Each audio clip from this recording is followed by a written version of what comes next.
Martial Peak Chapter 6052 to Chapter 6075. Instead of raising their guard, the two felt a familiar aura. It was strong, unimaginably so.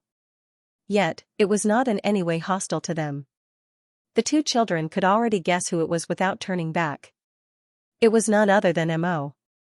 With this whole land being made of him, it was not surprising for Mo to be able to appear and disappear as he pleased.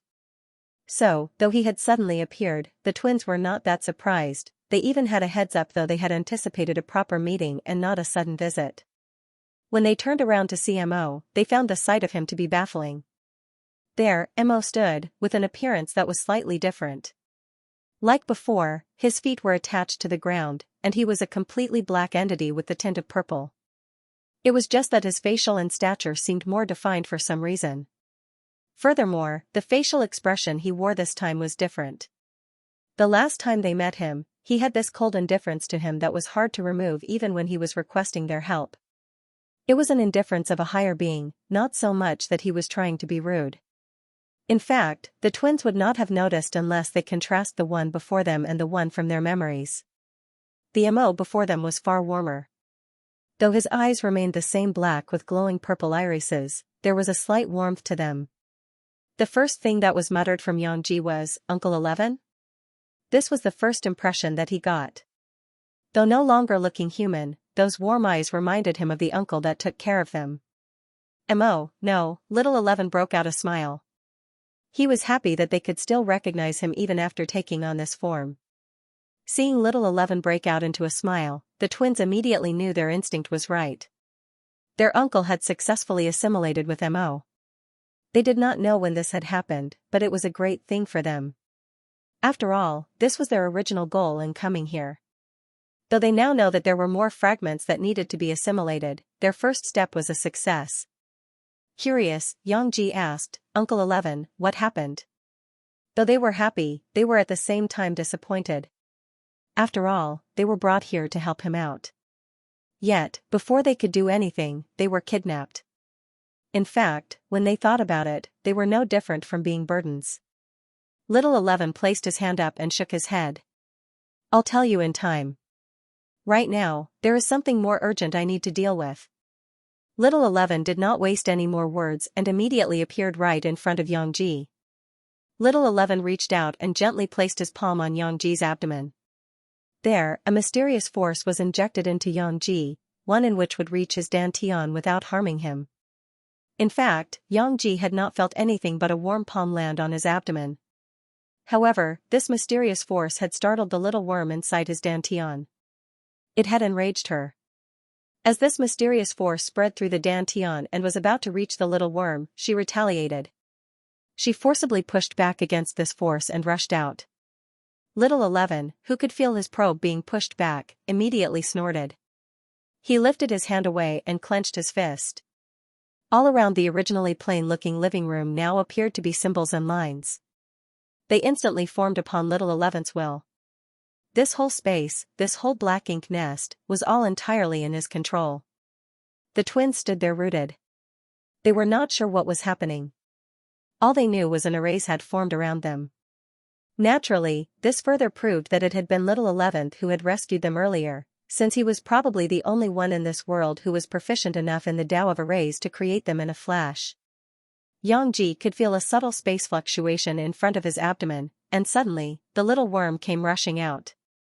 She did not even bother to scan her surroundings as she already knew the target of her rage. Her haughty eyes seemed to portray absolute confidence as she dashed forward. Little 11, already seeming to be prepared for it, pushed his palm out. Immediately, the array around the room lit up, and barriers were erected between them, surrounding the little worm.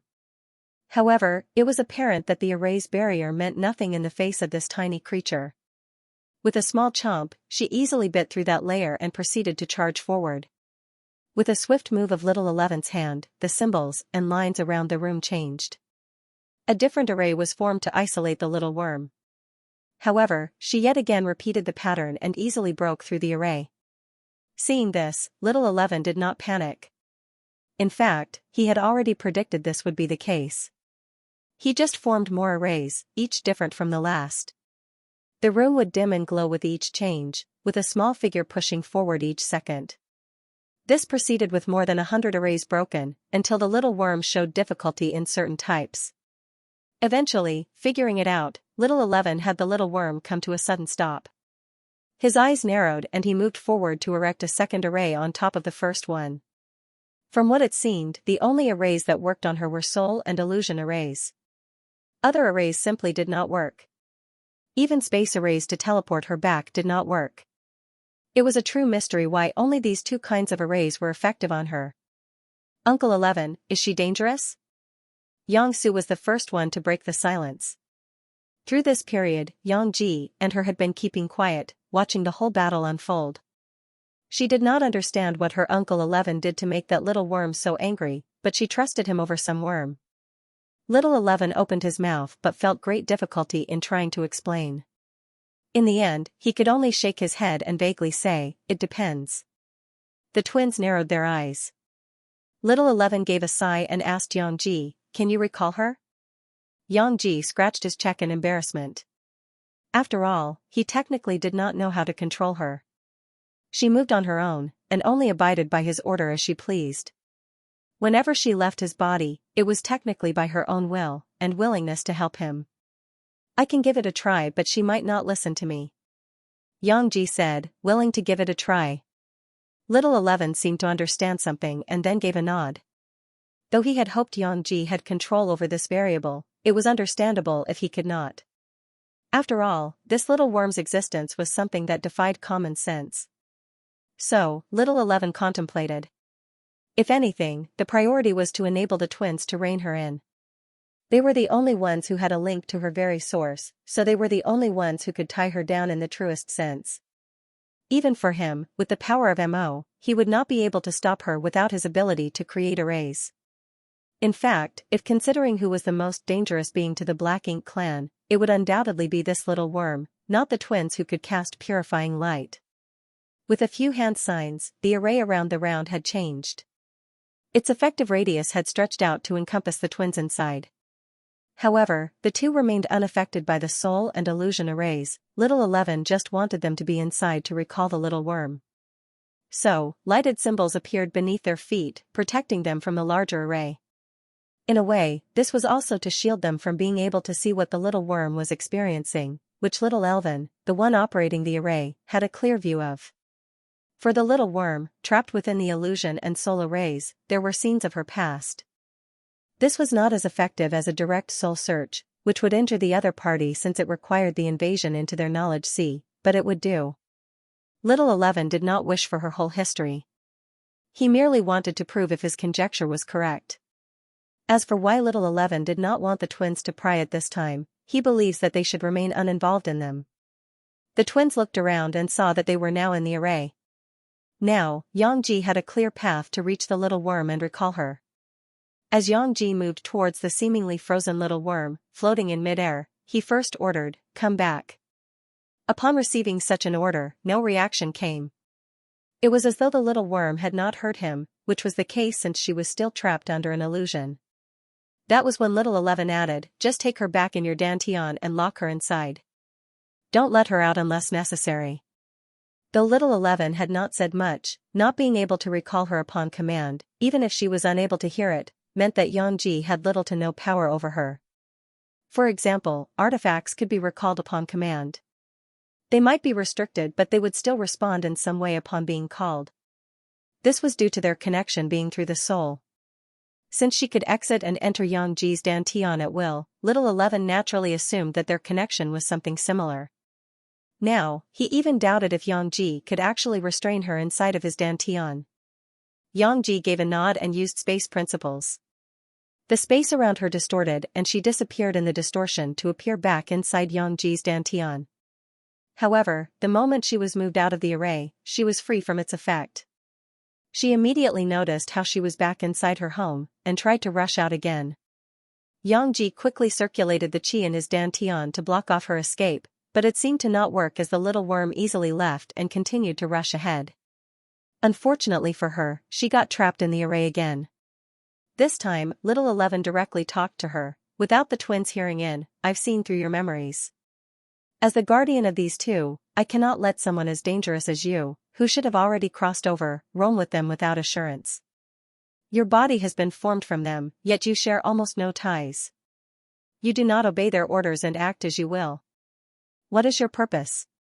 The little worm just gave a cold scoff, refusing to answer.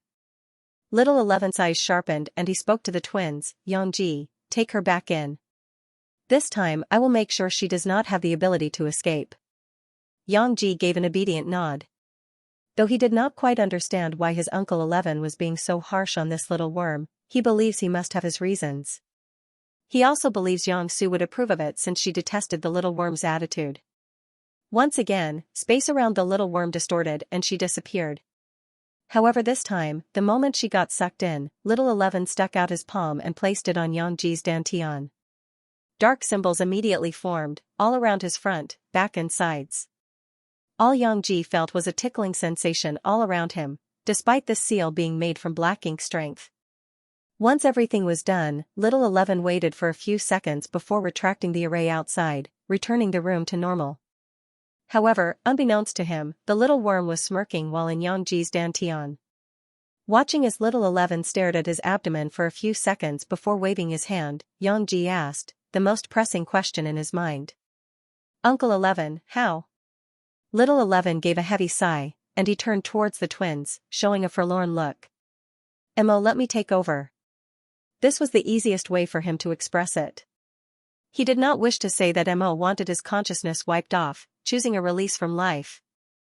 Little 11's trip here was to assimilate with Mo, and get his powers back. Though assimilation meant that they would be one, it did not mean that the other would stop existing. They would be a part of him, like before. However, this fragment of Mo seeked termination. Worse of all, he was actually holding back the other two fragments. Essentially, little 11 should not have needed to bring the twins in. In fact, the past times, when Mo was avoiding him, it seemed to have been on purpose. As for why, the answer lies in the twins. Or more specifically, the twins and that little worm. As for the mastermind behind this, it was none other than Xianxia. Other than him, who could have coordinated with Mo till this degree? Other than him, how would everything have flowed so smoothly? Regardless, little 11 believes the objective of their father had been accomplished with the birth of that little worm. After all, once he took over, the other two fragments of Mo's would definitely not be able to make any real waves, with him having mastered different Daos while he was living as a human. So, as a fighting force, the twins were essentially not necessary. He believes he alone could hold the fort. As for Xianxia, that manipulative bastard, little 11 swore he was going to get even with him. However, right now, his task was to explain to the children, and placate them of this farce. To move on from the topic of Mo, little 11 quickly looked at Xianxia's hand and sighed. He asked, are you able to regrow it back? Need my help? Xianxia gave a confident nod, I just need some time. No need for you to trouble yourself, Uncle 11. Alright. In that case, I should send you two back home. Your mission has already been accomplished. Little 11 shook his head. He knew Xianxia could regrow his limb after some time, as this was part of his nature as a phoenix. However, since the boy wanted to be independent, then he would abide by his wish. However, Xianxia seemed reluctant to leave. After all, though they have faced grave danger, this was the first time they had truly been on an adventure. They had even trained to resist black ink strength, and learn how to fight here. Little 11 noticed the reluctance in his gaze and added, I took you two here when you two were only at the Dao Source realm. Honestly, with all the tools in your arsenal, you should be safe here. But, at your current cultivation realm, you would not be able to help out much at this time. Won't it be better to come back once you reach the open heaven realm, where you can use the royal lords here as your practice partners? Little 11 tried to make a logical appeal, but Xianxia was still reluctant. That was when Xianxia stepped in to try to convince him, brother, I do want to return home.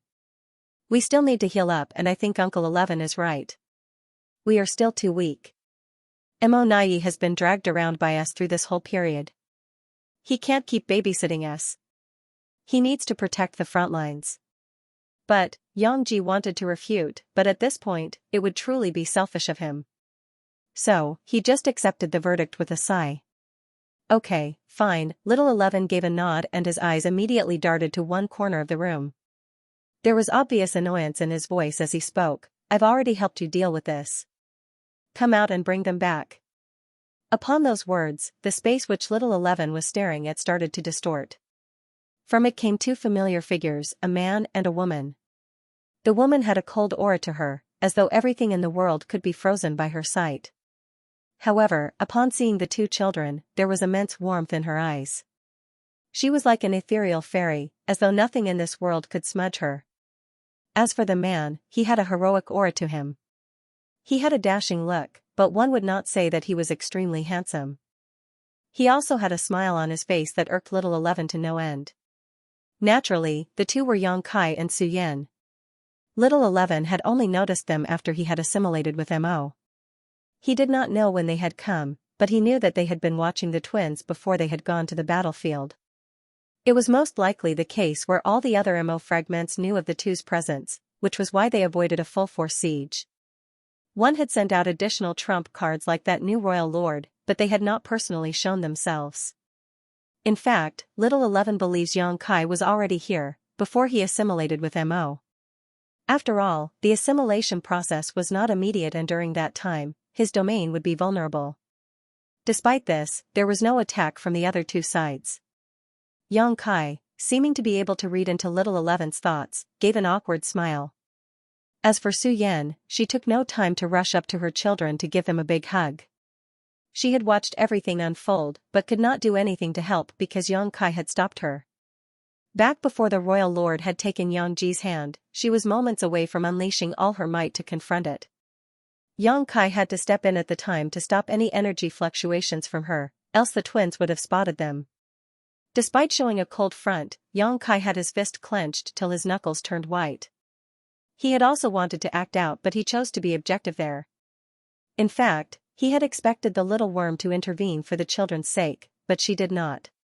Perhaps she had sensed them, or perhaps she understood the true strength of the twins. Regardless, even in that precarious situation, the little worm did not do anything to protect her host. Seeing as even that did not force her out, Xianxia did not believe they could do anything else. He could try to wait it out further, and have the children be in even more dangerous situations to have the little worm act. However, seeing Suyan's frosty eyes the moment he tried to stop her from helping, and his own palm, which had his nails dug into, he knew that was impossible for them to tolerate any more than this. To be fair, Xianxia sort of knew this would have happened. After all, the Yang family tradition of raising their children like cuckoo birds has ended in their generation. Even if Xianxia wanted to toughen his children up, would his wives let him? He was certain his bed would be cold for the next few decades if he were to forcibly impose. What more, when his mother, Dong Suzhu, vehemently objected to it, who else in the family could oppose her? As a mother, Dong Suzhu had suffered greatly when forcibly separated from Xianxia when he was sent to High Heaven Pavilion.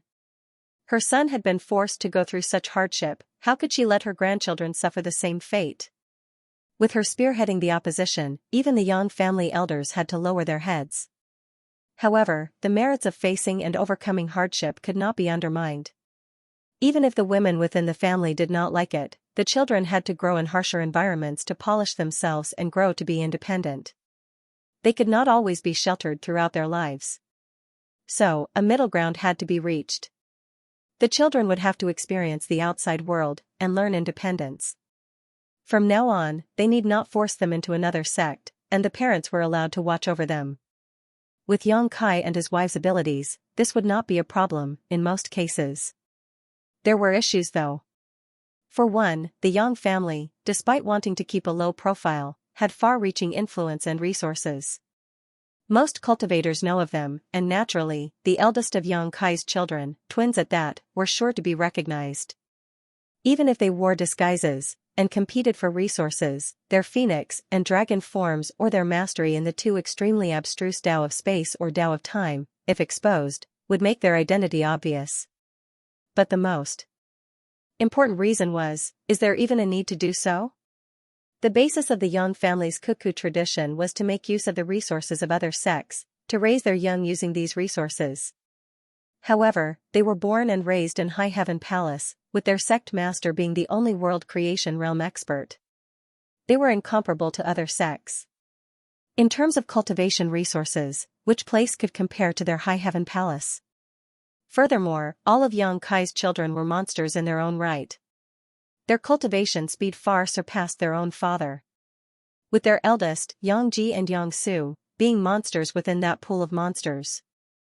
They were already in the Tao Source realm before they turned 13, what kind of concept was that? In a way, deciding on their training ground was tough. Regardless of the limited resources of the place, these two would certainly outgrow it within a couple of years, at worst, to a couple of months. Even if Yang Kai had wanted them to experience an independent life, they realistically could blow through most issues through brute force if necessary. Though their cultivation could not be said to be at the highest, they could already defeat opponents above their cultivation realm. In fact, Yang Kai was quite confident that if those two worked together, with all their artifacts and pills, and shared mastery over Daos, only those above half-step open heaven realm could oppose them. Those monstrous twins had even progressed so much in the Tao of space that even Yang Kai found it hard to hide from their notice, something Yang Kai was both proud of and embarrassed about. This was not Yang Kai being inept. Rather, it was their exceptional ability to sense space fluctuations. That was why, in the outside world, during this period, Yang Kai had never appeared close to them. He was always a few steps behind them, monitoring them through other third parties. It was only after the two entered the profound source gate that he could follow them more closely. Also, though it had decided upon that they would go past the profound source gate for training, this space was truly strange, with its whole existence shrouded in mystery. Yang Kai had tried to uncover its secrets before, but the truth remained obscure. Even when asking Mo, he could not receive any answers. There was a restriction placed on him, one which disallowed him from speaking about its history. Naturally, Yang Kai had both explored and questioned those with ancient memories. Sun's burning light and moon's serene glimmer seemed to have no recollection of how the profound source gate came to be formed, nor when this place was created. Sure also did not know, since Mu was the only one out of the 10 of them that went past the profound source gate. From his recollection, Mu did not explore that place for long, and did not seem to be aware of its secrets. However, Sure did once tell Yang Kai that the twins might be able to uncover some of the truth behind the profound source gate. This was due to the special existence of their cultivation technique, which even he was unable to fully comprehend the mysteries behind it. Certainly, he did help refine it, at least those parts of the heaven-earth symmetry cultivation technique which he could understand to make it simpler. However, a large portion of it still remained a mystery. Like the profound source gate, which had mysterious ancient markings on it that they could not comprehend, this cultivation technique was similar. Thus, Sure could not help but draw a connection between the two. Yang Kai was initially reluctant to have them go beyond the profound source gate, but with him alone having no clues, trying multiple times to explore it, with nothing substantial coming up even after weeks of exploration, he eventually had to pin his hopes on the twins. Furthermore, they just so happened to need a place to train, and Yang Kai could follow them to keep them safe. So, with the idea of killing two birds with one stone, Yang Kai set out to arrange everything. As for why he did not deal with the other Mo fragments, that was because he believed it was up to Little 11 to deal with them. Since they could no longer cause any harm to the 3,000 worlds, it was best to leave this for Little 11 to deal with his own karmic ties. Also, if Little 11 could get back all the power of Mo, Yang Kai believes he could act as another vanguard for the 3,000 worlds once he goes off to venture outside the 3,000 worlds. So far, this whole trial has been fruitful. His children have basically grown immune to black ink strength. He had uncovered hints of more gates, most likely connecting to other places besides the 3,000 worlds. Little 11 had assimilated with one of the 3 major Mo fragments, with the ability to still use the Tao he had mastered as a human, and the strangest thing of all was the existence of that worm. Yang Kai was certain that Little 11 had an inkling as to what it was. Otherwise, Little 11 would not leave it with the twins. However, there was no point in asking him since the restriction would now affect him like it had with Mo regardless. Yang Kai believes it was time to end the trial, not because Su Yan had been giving him frosty glares after Yang Ji got injured, certainly not. Su Yan was busy holding Yang Ji and Yang Su in her left and right. She hugged them for a good minute before being satisfied enough to let go. She immediately looked to Yang Ji's hand and asked, "You must have been so scared." Truth be told, Yang Ji was really scared for his and his sister's life at that moment. However, putting up a brave front, he just smiled and shook his head. "Mom, it wasn't that scary." Su Yan, seeing some of her husband's stubbornness in their boy, just gently shook her head and said in a gentle voice, "Hand." Yang Ji seemed to become very obedient at this moment as he raised his injured arm and took out the hand in his space ring. Su Yan gently held the two and seemed to signal to Yang Kai with her colder than usual eyes. Yang Kai quickly moved closer, as if by divine providence, and he quickly spread his hand out. Soon, time principles started to spread, with profound characters that seeped out and covered the two items in Su Yan's hand. Yang Ji's injured arm and his hand were soon both enveloped in a gentle light. Beneath this power, the two entities started to merge into one. As time flowed backwards, all injuries were replaced and the hand was once again back to its original position. The gentle light and characters soon retreated, disappearing into nothingness as Yang Ji gave his hand a few squeeze. It truly felt as if the injury had never been there. "Okay, he is fine now," Yang Kai said in relief. As a father, though he knew his own capabilities, he still could not help but worry. And Yang Ji nodded with a hint of embarrassment. After all, he was already 12, a grown boy, the eldest of his siblings. Yet, here he was, still being coddled by his parents. Also, though his injury might seem serious to most, he really could recover on his own. "Okay, all good now." Su Yan gave a gentle smile and then turned to little 11 to give a slight bow. "Thank you very much for taking care of my two children. I hope we will be able to see each other soon." Little 11 simply gave a wave and thanked them back. "No, they were the ones helping me here. Unlike someone else." Su Yan, with her smile still on, "Not to worry. We will help you." Yang Kai, who heard that, could not help but have cold sweat pour down his back. He wanted to say something but he was very timely interrupted by Yang Su, who tugged at his sleeve. What is it?" Yang Su made gestures as though asking him to come here, and Yang Kai bent down. In a quiet whisper, Yang Su told Yang Kai something. In secret, going as far as to distort space around them, before handing over a space ring. Yang Kai, as though having received a mission, gave a nod, agreeing to her request. "Okay. I'll pass this to him." Yang Su gave him a small peck on the cheek and quickly ran to Su Yan's side. Su Yan then gave little 11 a nod prompting him. Seeing as all matters had been dealt with, little 11 raised his hand again and another array was formed on the wall. This time it was a space array, meant to lead them back to the profound source gate. Now that the path has been established, Su Yan took her two children by their hands and walked into the space array, completely vanishing from the room. After the three had vanished, little 11 relinquished the space array and turned towards Yang Kai, asking directly, "Will you be helping me or not?" Yang Kai shook his head. "I'm not. This is something we believe you need to handle on your own, as little 11, as MO. Even if this place is proven to be connected to other worlds?" Little 11 asked. "Yeah. I can always come back once you deal with the other fragments." Yang Kai added with a sigh. He too would like to explore the mysteries of this place. But right now, the priority would be his children. Exploration, which might take an unknown amount of time, would be unfair to them in their growing years. Yang Kai added, "But I will support you from behind." Yang Kai took out a space ring and tossed it to little 11. When little 11 checked what was inside, he was shocked. These were materials from the fifth order and above. Materials of all 5 elements, including yin and yang.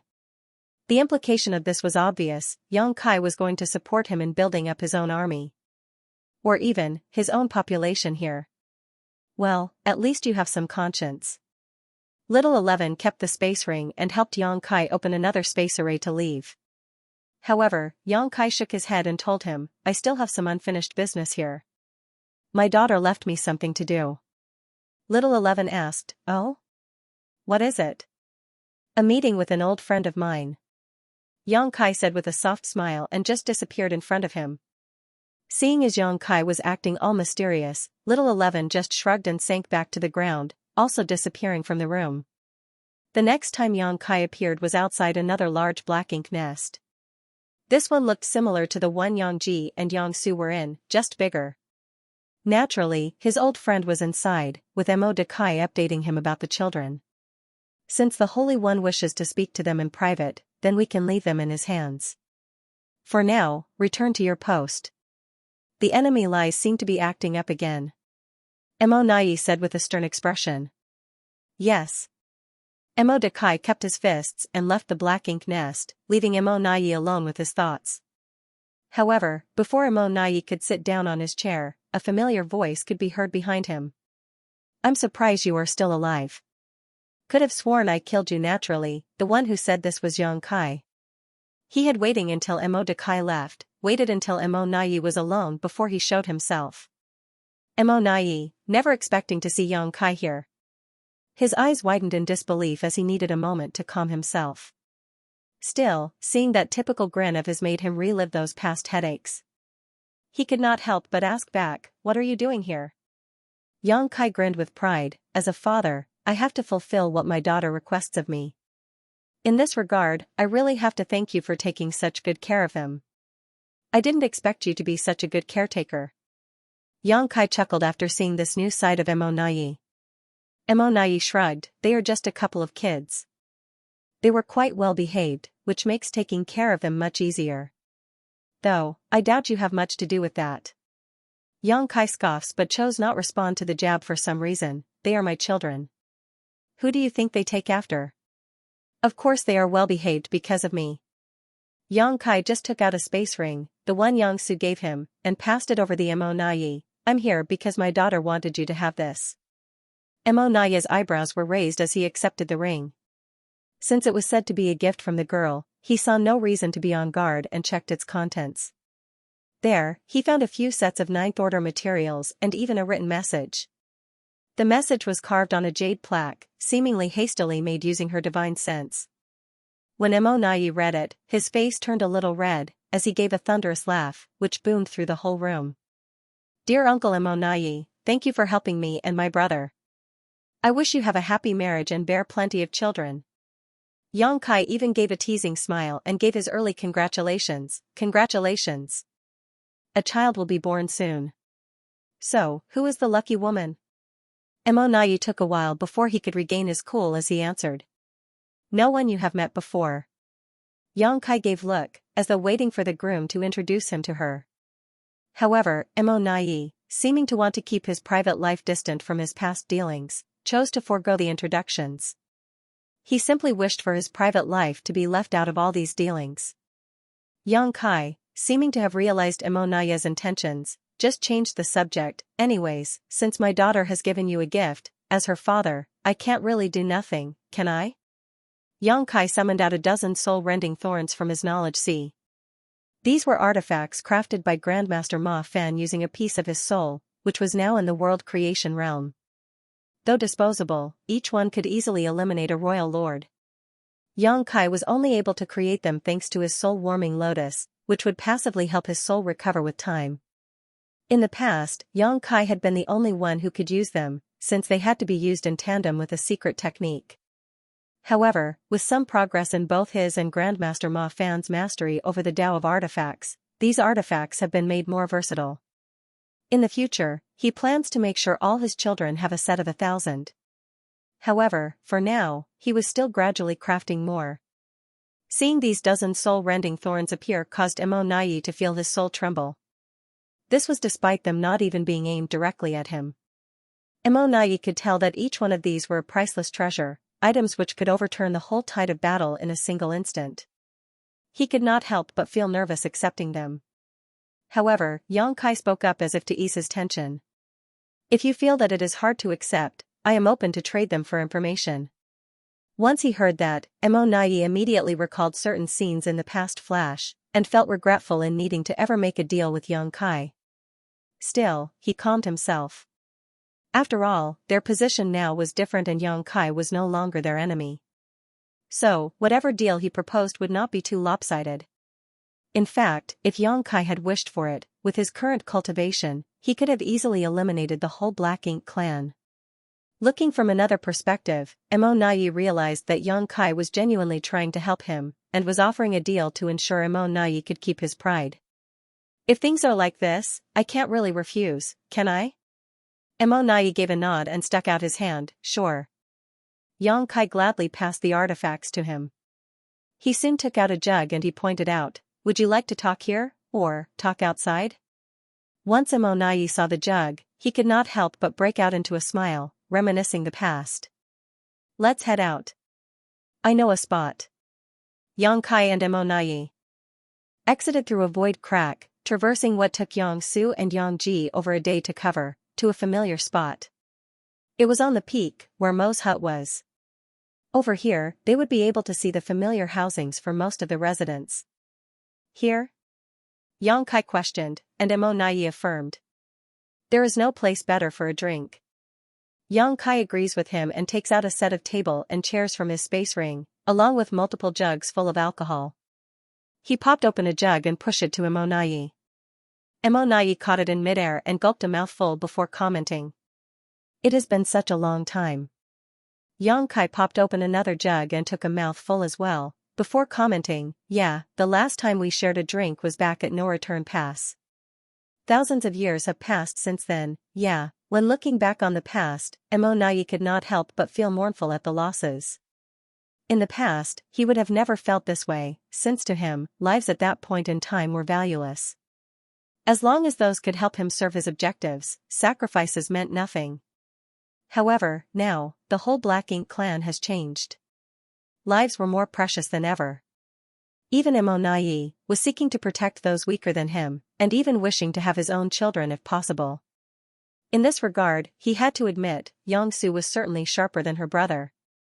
Though he wanted to keep the children away from his private affairs, the girl was sharp enough to see through him and provide enough materials for him and his wife to produce offsprings. So, how did someone who was dead come back alive? Yang Kai once again asked this question, which he was bewildered by. He could have sworn he had killed Mo Nai with his own 2 hands that day. I am the Mo Nai that you know, at the same time, I am also not him. Mo Nai seemed a little melancholic as he said that, thanking another gulp before continuing. I have no memories of my death. My last memory stopped at our final battle, when I last sent out a message to the others, before No Return Pass fell. I do not remember how my life had ended, but I already had a good guess that I had died in your hands. But make no mistake, I do not resent you for my death. Nor do I hold any hatred for the humans now. In fact, when I look back on our battles, I have to thank you. You were my perfect rival. You bested me when I was at my very best. There was nothing more that I, as a warrior, could ask for. Mo Nai said in a somber voice, before continuing, I do not know how I returned back alive. It could be that my memories were retained with the Holy One, allowing him to bring me back. Yet, I too question if I am the same person you clashed with in the past. Yang Kai's eyes widened. This was both an amazing discovery, and also a tragic one. Amazing that their kind might have the chance at resurrection. Tragic because this meant that the target of hatred for the 3,000 worlds would never cease unless Mo, now little 11, ceased existing. The blood spilled during that era was far too much for some to overcome. That was why little 11 had been kept safe within High Heaven Palace, with his existence hidden from the world. Thankfully, there were only a few who knew about the situation here, and Yang Kai was confident he could help keep this a secret. What more, the profound source gate was far beyond reach of others, which helped separate the 3,000 worlds from their old nemesis. You've changed. You were never someone to speak of sentiments. Yang Kai said with curiosity. It is not just me. The whole Black Ink clan has changed. Everyone here desires peace now. We also no longer have any wish to return back to the 3,000 worlds. Mo Nai added. What changed? The environment? Yang Kai asked, though he had his own guesses. We change with the Holy One. His emotions have settled, so we have settled. But, if you want to ask me why that is the case, you best ask the Holy One himself. Mo Nai also wondered about this point. However, he instinctively did not ask Mo. He felt like he would not get the answer even if he had asked, so he refrained from doing so. At the same time, Yang Kai just gave a nod, as if he had already expected the answer. If anything, Mo Nai did not seem to know much, only accepting the current situation like it was natural. Still, from Yang Kai's point of view, this peaceful Black Ink clan was far better than the one the 3,000 worlds had to deal with. Since Yang Kai now knew that most of his questions would only be responded with vague answers, he just took his time to leisurely drink with this old rival of his. Both men laughed and joked as they reminisced about the past. Bickering and forfeit drinks were plentiful, as they drank way into the night. Though, in this world where there was no night and day. So, they only stopped when Mo Nai drank, for the first time in a while, till he dropped. Yang Kai, feeling satisfied, left Mo Nai on the table, with a space ring filled with alcohol. However, before Yang Kai left, he sent a message to Little 11 using his divine sense.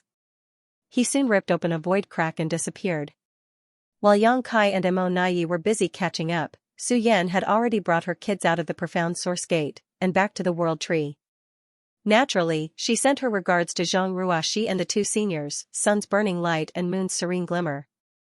All three were naturally glad to see that the children were safe upon their return. Zhang Ruashi naturally had questions about the state of the world behind the profound source gate, but Su Yan just redirected her to ask Yang Kai instead, as he was certainly much more knowledgeable about such matters, and the twins were merely being dragged around by the circumstances there. Still, Zhang Ruashi was actually glad to not see Little 11 with them, since that indicated that he had accomplished his goal. Though she still had to remain here, not just to keep Sun's burning light and Moon's serene glimmer company, but also as a guard, the post was not as vital as before. After all, with Little 11 guarding what was behind the profound source gate, she need not always be here. They certainly could not move Sun's burning light and Moon's serene glimmer's true bodies out of this region as it was far too big, but with Zhang Ruashi, she would be able to help safely bring their consciousness around to explore the 3,000 worlds. As for the world tree, the old wizened face clearly showed relief. However, in front of the world tree were two familiar figures, drinking. These two figures were a human and a black panther. Naturally, they were Fang Tianxia and Thunder Shadow. Even after drinking for quite a few days, they still remained sober, and immediately identified the three that had just been transported here. Fang Tianxia was the first one to ask, "So, it's done?" Su Yan just gave a small nod and did not say a word. She looked at the world tree, as though asking it to transport them away.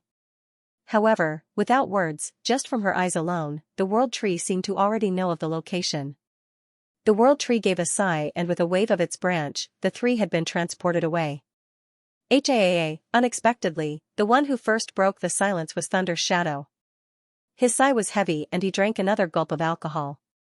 Though he was happy the twins had returned safe without harm, seeing as Little 11 had not returned with them was a huge sign that he would no longer be joining them.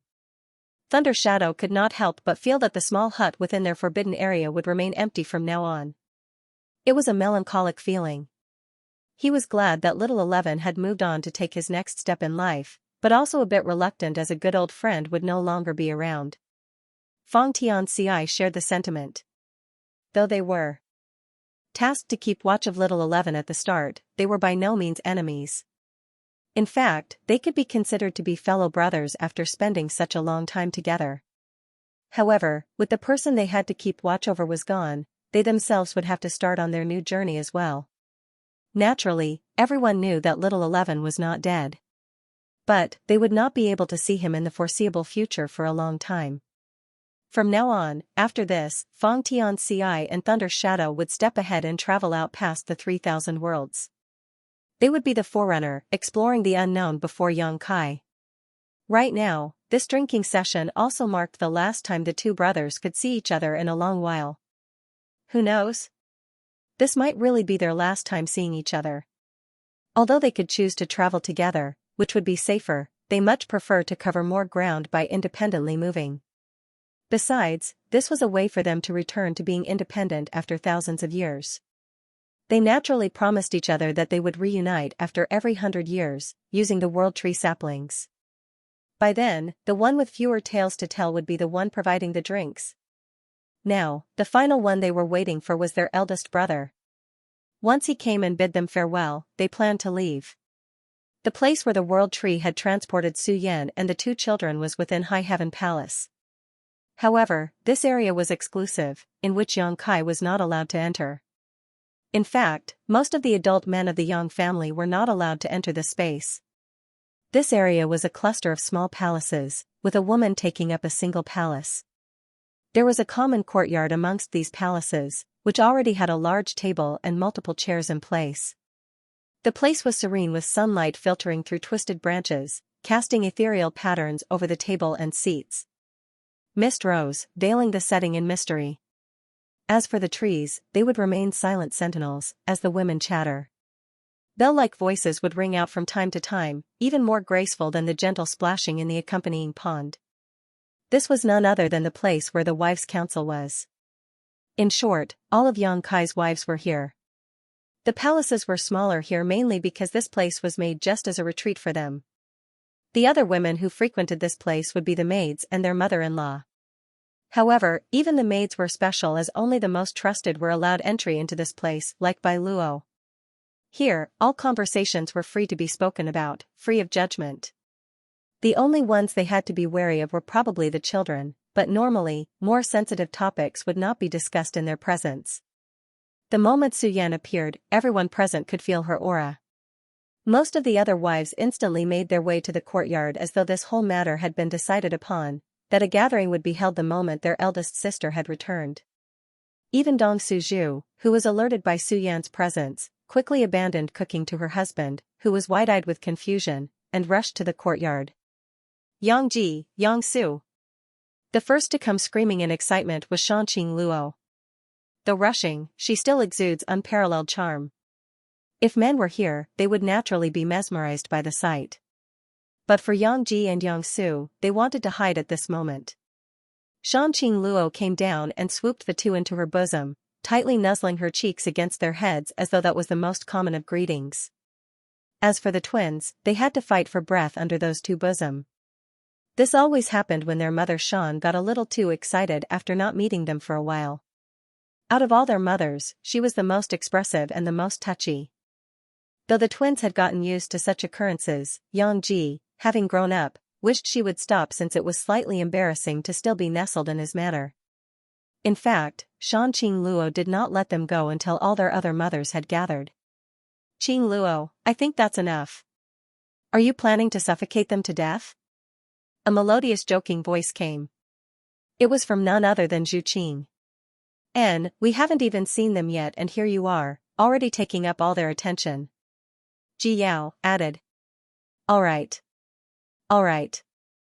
I just couldn't help myself when my children are finally back. Shanqing Luo gave a small sigh and released her hug. When she put them down and her eyes met with their adorable eyes, she immediately wanted to give another hug. However, reminding herself to be restrained, she just settled with a peck on their forehead before backing off. It took a moment before the twins could gather their bearings. However, once they did, they quickly greeted each mother in order. Yang Ji and Yang Su greets Mother Ning Chang, Mother Qing Luo, Mother Yu, Mother Qing, Mother Yao, Mother Ru Meng, Mother Hua Chang and Mother Ling Wan. This greeting was basically a well-established line at this point, with the twins saying both of their names instead of individually. The mothers all gave a nod and Yu Ru Meng turned to Xia Ning Chang, indicating with her eyes, since we are about to have some serious discussions between us, it would be best to move the children away for now. Xia Ning Chang gave a nod and was about to bring up that she would take the children away when another loud shout came, quite familiar to earlier. Yang Ji. Yang Su. My grandbabies are back. Come. Let your grandma see both of you. This time, it was Dong Suju who came rushing in. Since she was in the furthest region from this place, she took the longest to get here, also with her cultivation being the lowest. However, her enthusiasm to see her grandchildren was unmatched. At this point, even mountains could not stop her. Dong Suju immediately came in and the first thing she did was check their clothes and hair, then their skin to see if they had sustained any injustice. There, she immediately noticed a problem. On Yang Ji's sleeve, there was blood. She immediately questioned, "Who hurt you? Come, tell your grandma. I'll help you two teach them a lesson." Being the obedient children that they were, the twins instantly greeted their grandmother first before anything else. Yangji and Yangsu greet grandma. Good, good, good. Now, tell me who is the baddie who hurt you so that I can go teach them a lesson. Dong Suju urged once more, with eyes ready to seek justice. In her eyes, these two good children could never do no wrong. After all, they were always so obedient in front of her. Sure, Yangji might be a little mischievous from time to time, but he would always listen to her, and Yangsu was exemplary at always meeting her expectations. Even the other grandchildren might not necessarily be as well behaved as these two. However, before the twins answered, Su Yan gently cut in. Mother, Yangji and Yangsu have just gotten back and are quite tired. I will share what happened with all of you. For now, we should just let them rest. Xianxia took this opportunity to add. Anne, I'll take them away first. Eldest sister, you can tell me about everything later. All right. I understand, but you need to tell me every single detail, got it? Dong Suju easily relented since it was Su Yan who spoke. Su Yan gave a nod, and Xianxia took the opportunity to grab the two children by the hand. She led them away to a corner, where they would not disturb the meeting. However, before the twins left, Yangsu gave an inconspicuous thumbs up to Yu Rumeng, and then a fist. At that point, Yu Rumeng gave a small nod, with luscious lips that formed a smile, but her eyes definitely held fury. At this point, the wife's council had basically been assembled. Except for Xianxia. However, that was not an issue, as Xianxia did not hold as much interest in these gatherings. She would often just keep quiet and listen to what was being talked about if she was present.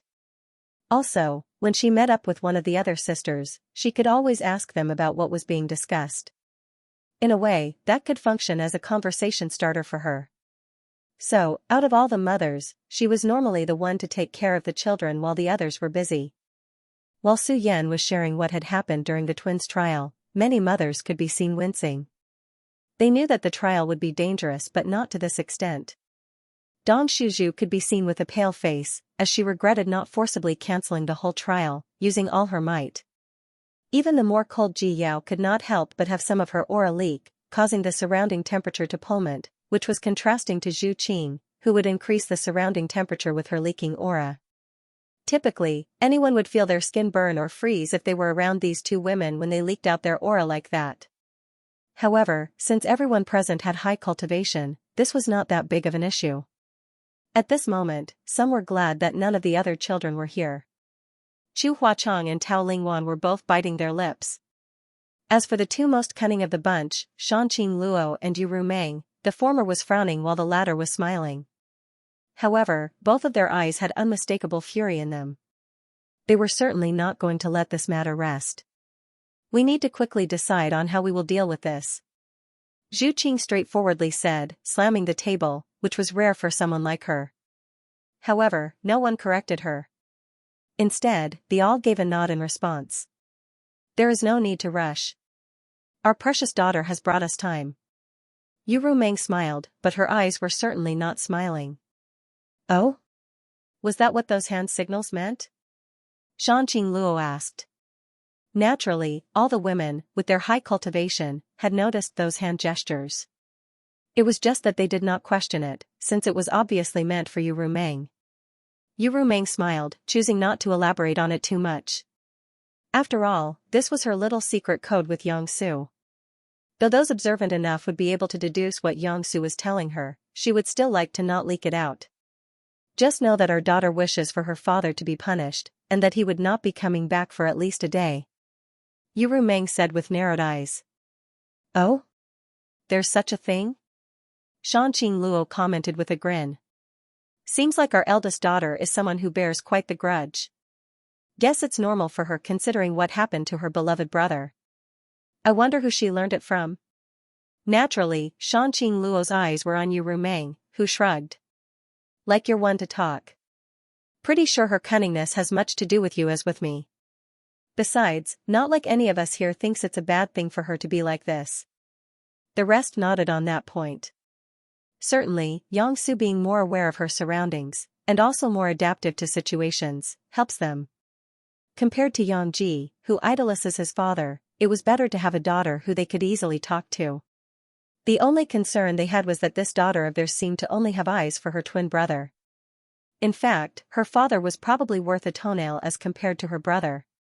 She would gladly throw her father to the wolves, knowing fully well he would make it out fine, if it meant her brother would be kept safe. It was for this reason that all her mothers could only shake their heads at how Xianxia was acting. Still, they all agreed on one point: this whole ordeal should not repeat itself. Though the whole situation was in context to how strong Yangji and Xianxia were, it was remarkably dangerous for them to be sent to the Black Ink clan. The mothers had expected some level of danger, but not to this extent. Who could possibly accept having their children, who were only around 12, fight off against a territory lord and a royal lord? They were not even in the open heaven realm. They were only in the Tao source realm.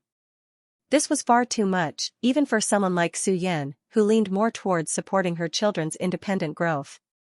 Certainly, Yang Kai was there, and had been a safety net for the twins. However, that safety net was not absolute, not when the region they were sent to was still full of mysteries. Proof of that was the peculiar little worm that stuck to the twins, which even till now, no one present knew of its origins. All mothers present were concerned not only for Yangji and Xianxia, but for the other children as well. This matter could not be allowed to repeat itself. Currently, Xianxia has bought them precious time to decide on how to handle things before Yang Kai returns to smooth things over with them. In that case, what sort of punishment should we deliver? Pretty sure that rascal wants something more than a slap on the wrist. Zhu Qing asked, still musing over the fact that Xianxia was acting so resolute.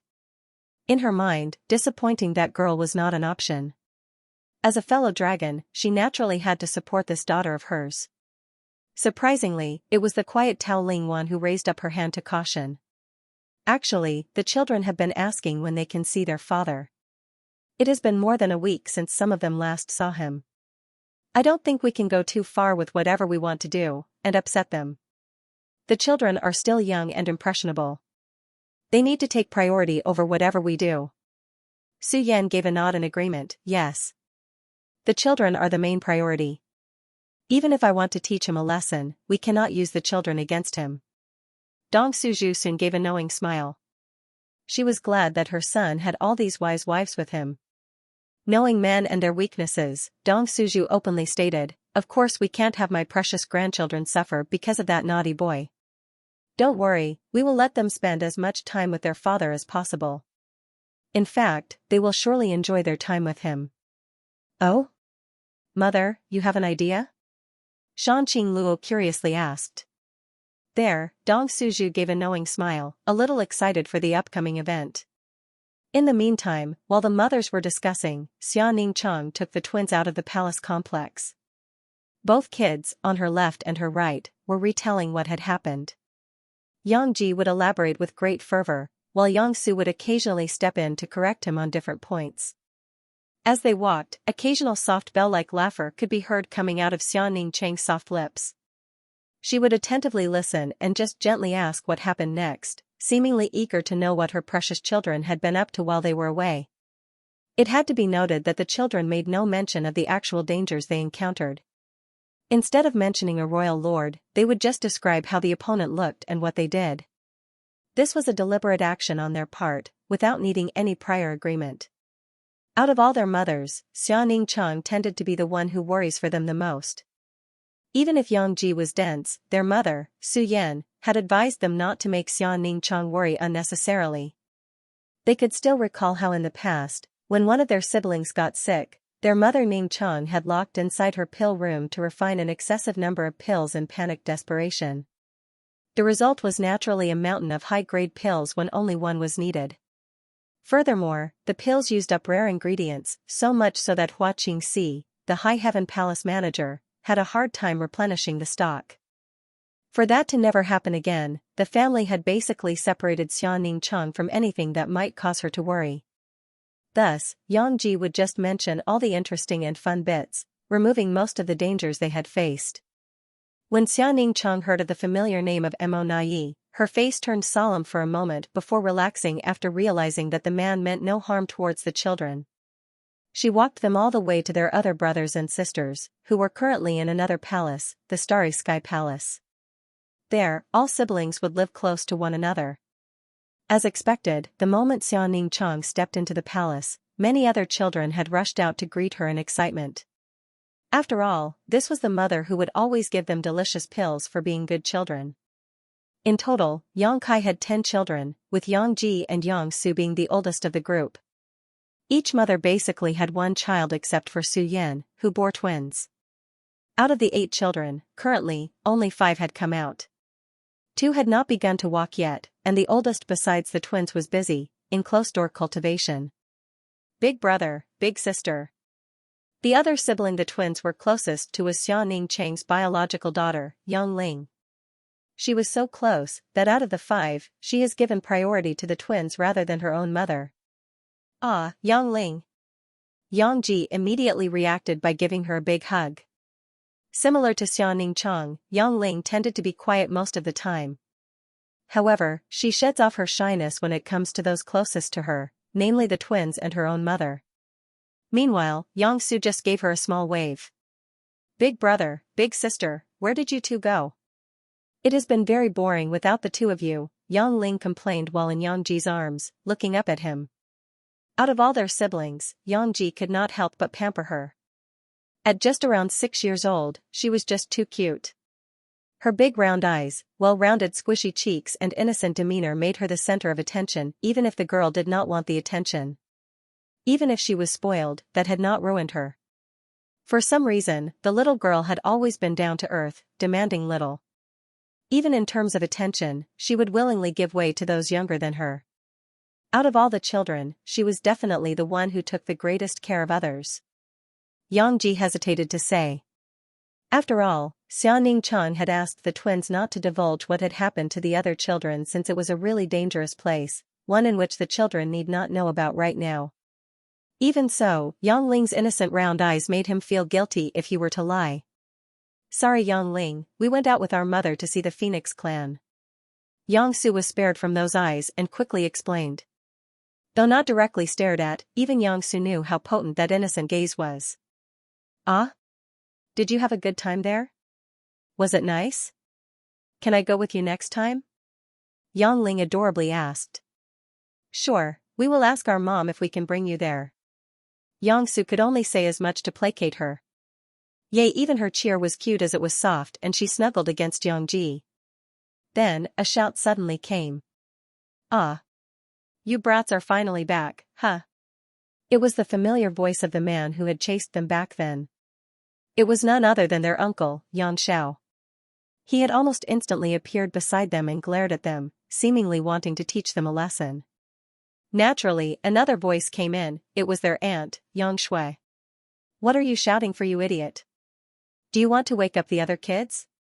However, before Yang Xiao could enact any justice to the twins, his ear received its just deserts as Yang Shui immediately pulled it as she reprimanded him. I just got those 2 to sleep, and here you are making so much noise. Ah, Xianxia noticed the 2 and giggled. She immediately stepped in to placate Yang Shui. Sister-in-law, we need to keep quiet. Right. I'll let you off this time, but only this time. Yang Shui shrugged and then let go, allowing Yang Xiao to finally rub his freed ear. This action was only made more awkward when the other little kids giggled at him. However, the next target was naturally the twins.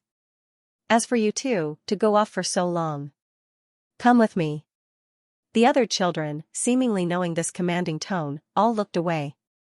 As for the twins, they had no choice but to agree since Mother Ning Cheng was still smiling at them. Don't worry. I'll go with you. Okay, the twins began to start walking to a location without being told, as though repeated countless times. In fact, Yang Shui need not even look at them to know where they were going as she said to Yang Xiao, look after them while we are away. Since you've made so much noise, if any of the younger ones wake up, it'll be your job to pacify them. Yang Xiao could only nod. What else could he do but nod? However, Yang Shui paid special attention to Yang Ling, as she gently said to her, sorry Linger, I know you miss them a lot and want to spend your time with them, but Auntie has some very important business with them. I promise they will spend the whole day with you after this, okay? Yang Ling just gave a cute obedient nod, as though all was forgiven. Good girl. Okay, for now, can you help take care of the others? I'm sure you know your uncle by now, Yang Shui said, which caused Yang Ling to giggle and Yang Xiao to point at himself and question to himself, wait, what did I do wrong? However, it was not like he could rebut at this point. After being with Yang Shui for so long, he knew better than to open the can of worms. Yang Ling just gave a nod and quickly moved to grab two of her younger siblings' hands, leading them away. Despite not being the oldest out of the five, she was the most well-regarded one. Also, since their aunt had basically put her in charge, like usual, the rest just followed her lead to the palace courtyard to play with Yang Xiao trailing behind. Where Yang Ji and Yang Su went was Yang Shui's own home within the Starry Sky Palace. Naturally, with Yang Shui's cultivation, and being Yang Kai's own biological sister, she could have her own palace, but she chose to stay close to her nieces and nephews. Of course, since Yang Shui wanted to live here, Yang Xiao had to follow. It could be due to her past, where most of her childhood was trapped within the flowing time temple, that she chose to stick close to her family now. Also, her own brother was not present most of the time, during her childhood and after when she was an adult, which might have added more to the feeling of reluctance to stay away from her family. That being said, it was a little suffocating for her to live with her still active parents. So, she opted to live next to her nieces and nephews. For some reason, with these kids, every day was interesting. They were all developing so fast that it was hard to believe, be it cultivation or just growth in general. Naturally, after spending so much time with the children, she had gotten used to their habits. Likewise, they had gotten used to how hers as well.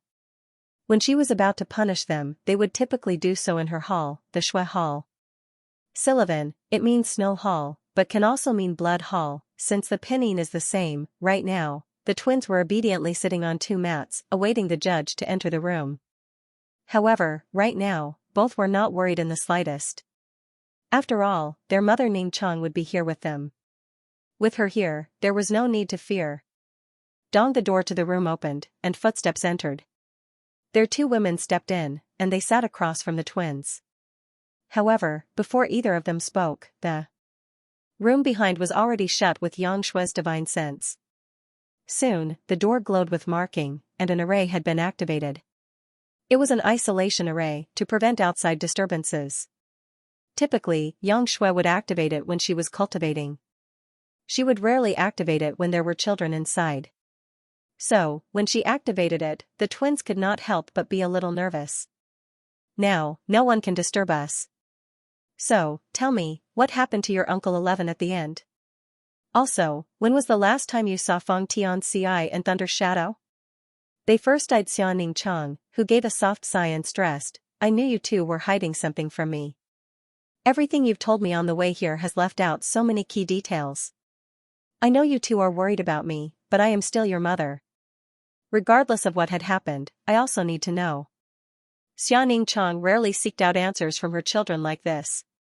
After all, she could always find out from the other mothers or her own sister-in-law. However, this time, it was different. She could clearly sense how angry Su Yan was when she had returned with the twins.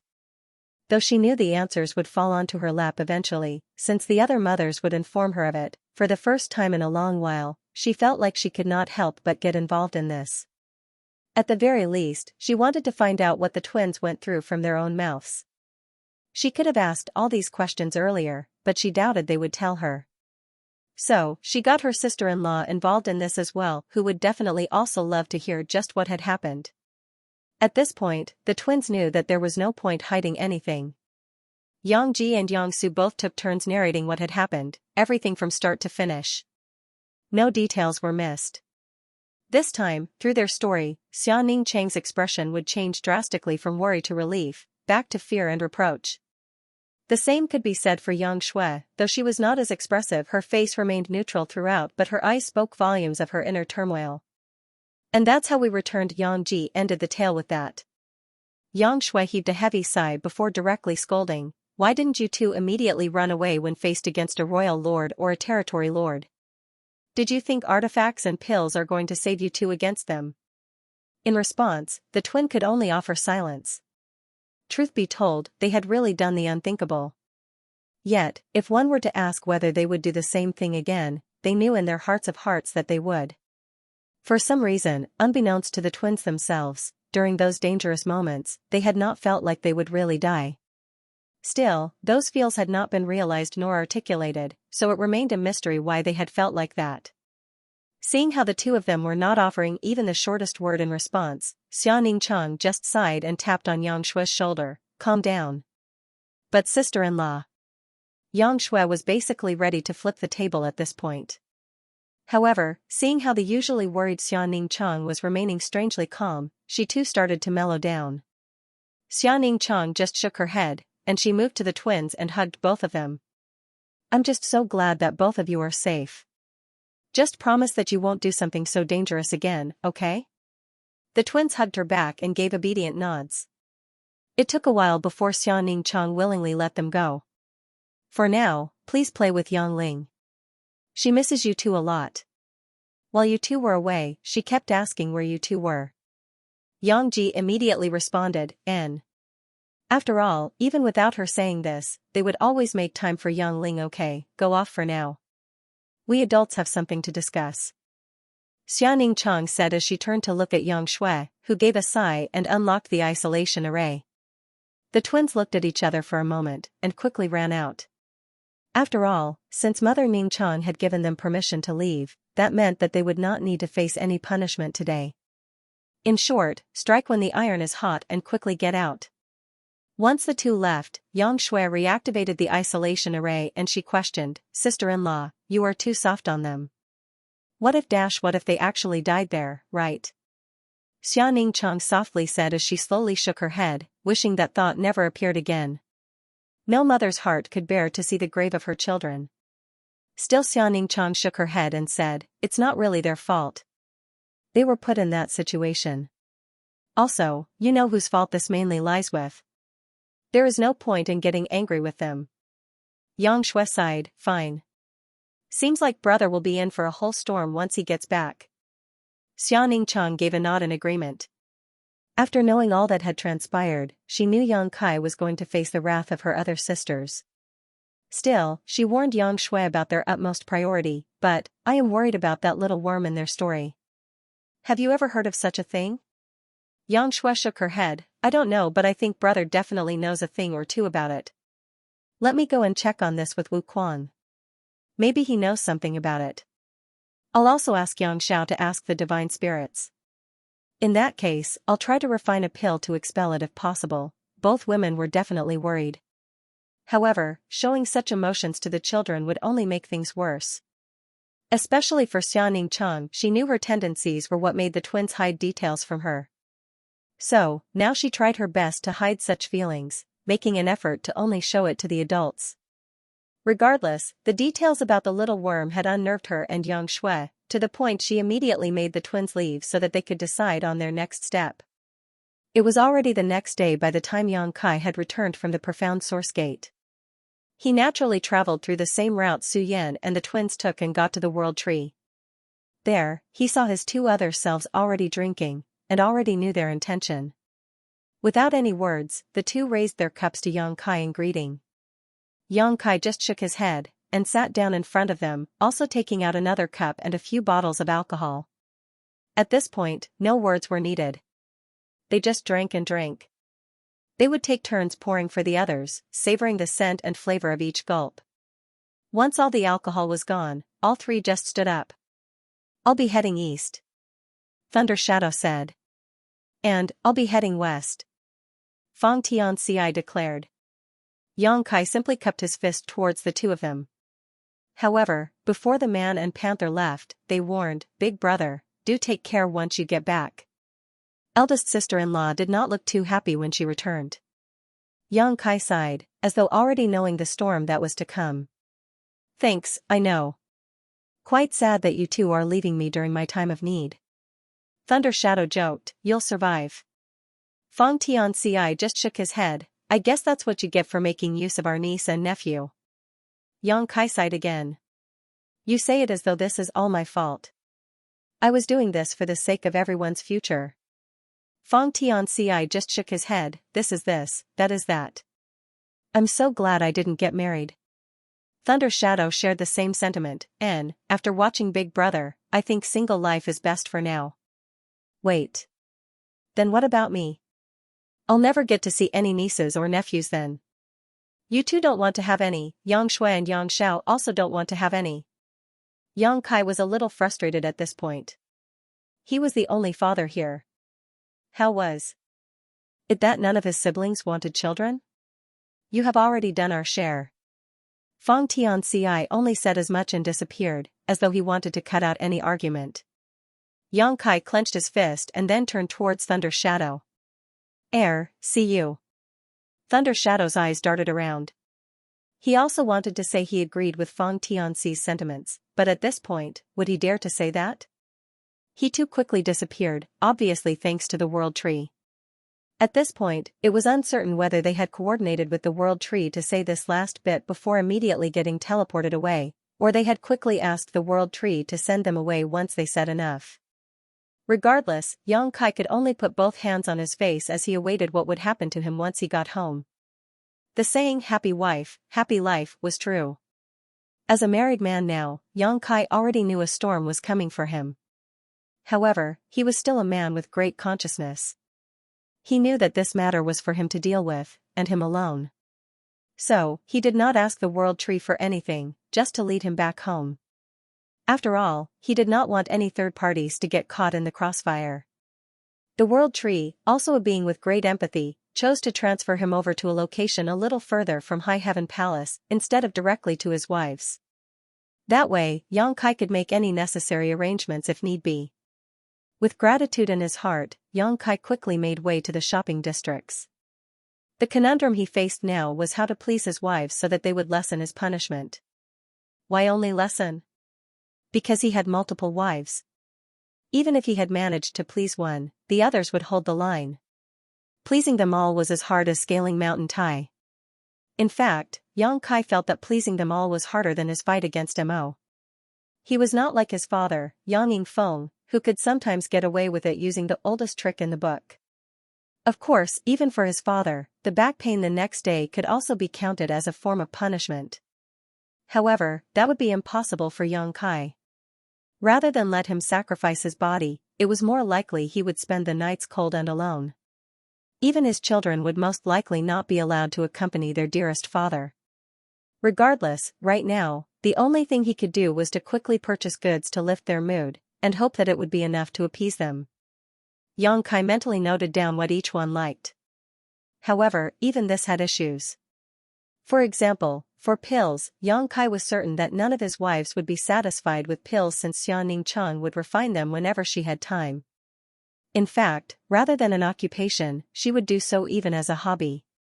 So, none of his family members lacked pills. From beauty pills to cultivation pill, they had them all. So, pills were already out of the question. Artifacts were certainly an interesting option, as one could never have enough artifacts. However, what kind of artifact was also another issue. To meet these women's eyes, who already stood at the peak of the 3,000 worlds, ordinary artifacts would not do. Certainly, if they were to have some form of sentimental value, that was a different thing entirely. However, Yang Kai's wives would certainly know his plan. Little senior sister, Su Yan, Shui Yu, Yuru Meng and Ji Yao are not really concerned with material goods. Shanqing Luo would probably prefer something more perverse. Zhu Qing would be happy with something to help further purify her bloodline. Chu Huachang tends to like artifacts that are beautiful, and Tao Lingwan would prefer more simple-looking artifacts. 5 out of the 9 had already been judged to be really hard to please. Despite this, Yang Kai would still have to try his best. He would also need to pick one item for all 9, since he had to be fair about it. Creating those artifacts himself would certainly add some sentimental value to it. However, he was certain that the longer he delayed going back home, the worse the outcome would get. So, a quick trip to the auction houses around High Heaven Star City was needed. However, unbeknownst to Yang Kai, it seemed like this plan of his had already been seen though. Palace mistresses, a mysterious man has entered the High Heaven auction house. He is wearing a mask and is purposefully hiding his cultivation, as you have expected. A voice could be heard through a transmission token. Hua Qingxi, the palace manager, soon rubbed her forehead and replied. Understood. Just keep an eye on him and inform me of any purchase he has made. Hua Qingxi sighed once more before turning to the women in front of her.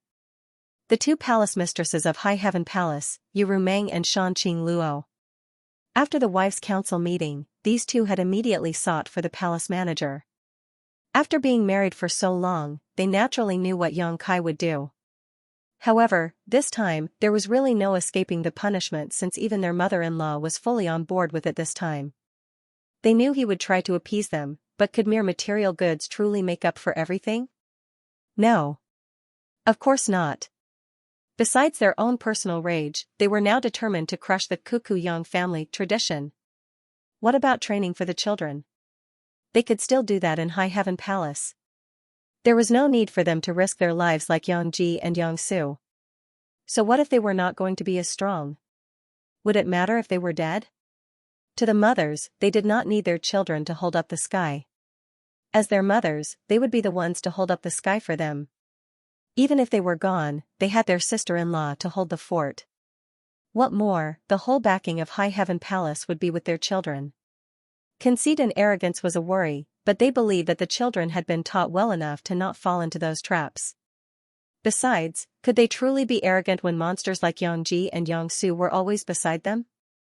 Right now, the wives' council had already agreed on a direction, and all wives of the Yang family had already set out to do their own task.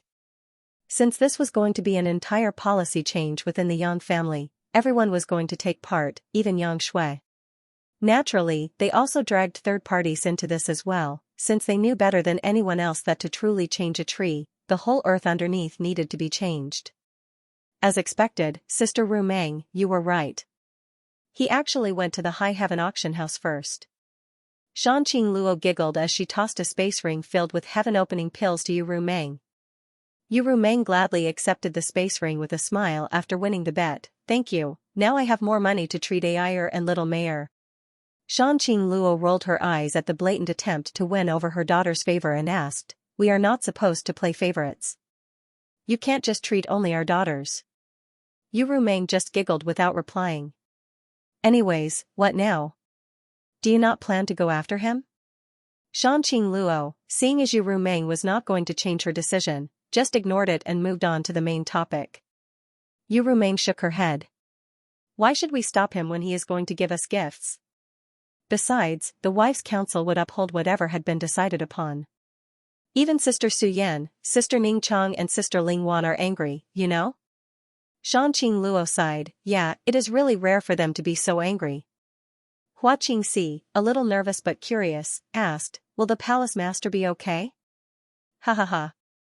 It's not like we are going to eat him.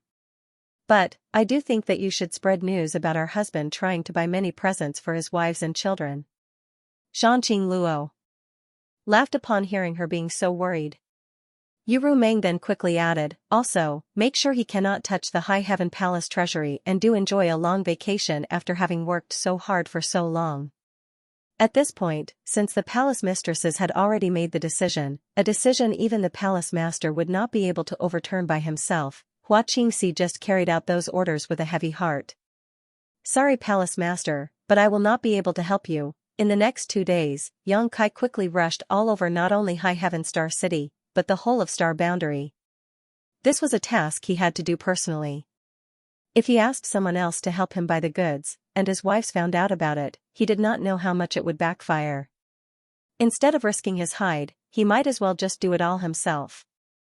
Even if High Heaven Star City was the most prosperous area in Star Boundary, due to it having connections to the 36 cave heavens and 72 paradises, there might still be other treasures not found here. So, Yang Kai tried his luck at multiple locations. Regardless if he had to travel from the Northern Territory to the Southern Territory, distance did not matter. Since he was a great emperor of Star Boundary, he could instantly teleport to wherever he willed himself to be in, so long as it was still within Star Boundary. Even amidst the worry that he still has not collected enough gifts, he knew he needed to return by now. After all, counting the time he separated from Su Yan and the twins, it had already been 4 days, 2 of which were fully dedicated to purchasing these gifts. Within a room, decorated with drawing, artifacts and pills, were 3 children, peacefully asleep. Yang Ji had woken up with a familiar sensation. Unbeknownst to him, while he was asleep, Xianxia had taken one of his arms as her own pillow. However, this time even the other arm felt like it had been locked in a vice grip. When he turned his head to the other side, he saw Ling using his arm as a bolster. He could not help but wonder, are my arms so soft that you two want to use me as a cushion? Seems like I have to start doing some muscle training. Naturally, Ji was misunderstanding. Xianxia aside, it was not rare for Ling to sleep next to her siblings. It was just that Ji and Xianxia rarely slept due to their cultivation realm, that he had forgotten how Ling would normally cuddle with someone while she slept. This time, she merely wanted to spend more time with those two who had left High Heaven Palace for so long. So, once Ji and Xianxia went to sleep after they played, Ling had come to join them after she was tired. Then, there was a sudden voice in his head. It was a voice he had never heard before. This voice was feminine and seemed to be more mature. If any man had heard it, their hearts would most likely start racing. However, Ji was not a man yet, so it just sounded like any auntie to him. Oh? You're finally awake. Did not think that someone of your caliber would need sleep. Though, I guess playing with your siblings is quite exhausting, and adding everything you've experienced in the source world. To think you would use space and time principles to play hide and seek, huh? Ji exclaimed, confused where this voice came from. His sudden jump had caused Xianxia to also slowly murmur in her sleep, seemingly about to wake up. Oh? You still haven't figured out who I am? I'm in your dantian. The voice, seemingly amused, chuckled. Little worm? Ji immediately focused on his dantian. Seemingly having been insulted, the voice shot back, how rude of you to call me a worm. I might have tolerated it before, but you are going to call me by my title, Heavenly Demon Queen, from now on, you got that? Ji felt like he was being unjustly accused. After all, what was wrong with calling a worm a worm? Though he already knew beforehand that she was not a worm, her appearance was similar to one. Furthermore, his sister was the one who placed that label on her. He merely called her that since it was easier for everyone. However, because this complaint sounded like his own mother's, he just accepted it without saying more. Okay. From his own experience, when women start to nag, it was best to just keep quiet and quickly move on from the topic, a life lesson he learned from Uncle Xiao. As expected, since Ji was being so amicable, the Heavenly Demon Queen was forgiving enough to let the matter go. In fact, she even expressed justification on Ji's part, as though she was the defendant, prosecutor, and judge. Well, I will be magnanimous and forgive you for this transgression. I can understand since I am in this unsightly form temporarily. I can also empathize with your sister, and forgive her too. At this point, Ji thought that the conversation was over.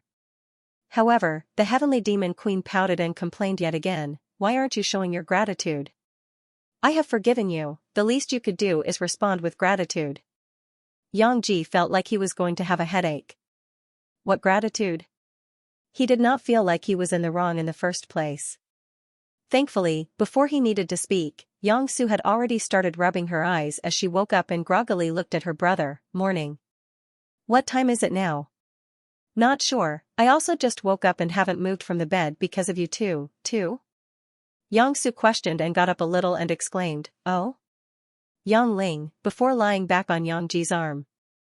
You're awake already, can't you get off me? Ji, seemingly completely forgetting about the Heavenly Demon Queen, just focused all his attention on Xianxia. Since she is not up yet, then I'll just stay here. Xianxia giggled and rubbed her head on his arm. Ji just sighed. Then, as he willed it, he freely manipulated space principles. Under his fine control, Ji had left the bed and was now on his feet. Meanwhile, the arm that Ling had been hugging was replaced with one of Xiaxia's arms. In short, he had teleported Xianxia to his position while he himself had got up. This was immaculate control over space principles. It was absurd that such power was being used to move children around. Yet, here it was being done freely, without worry where one mistake could have casted Ji or Xianxia into the void. However, it had to be said that if Xianxia had resisted it, Ji would not have been able to teleport her to replace him so smoothly.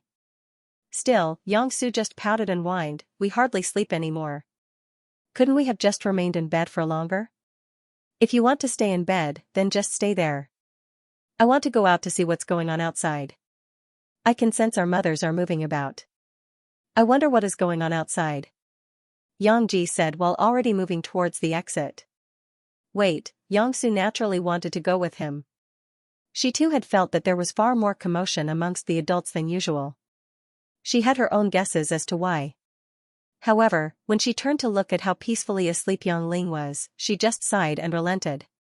She could not bear to wake her up. After all, what was also the reason why Xianxia had moved her to replace him in the first place? Xianxia, upon hearing that sigh, just waved his hand and disappeared from sight by tearing through the void. The next moment, he was already above the starry sky palace, looking down on everything from above. Below, he could see some of his siblings running about, playing like usual. However, few of them were missing. Not accounting for those that were still asleep or could not walk, two were not in Starry Sky Palace. As for the adults, he could see a few of his mothers moving about the palace grounds, gathered together. However, two adults seemed to be missing, who were always here: Yang Xiao and Yang Shui. Oh? Where did they go? Xianxia wondered and expanded his divine sense to cover an even wider area. He expanded his search to the whole of High Heaven Palace. Ah. Yang Ai and Yang Mei are with Mother Ru Meng and Mother Qing Luo. They seem to be enjoying themselves. Though, Mother Qing Luo seems to be pouting and complaining.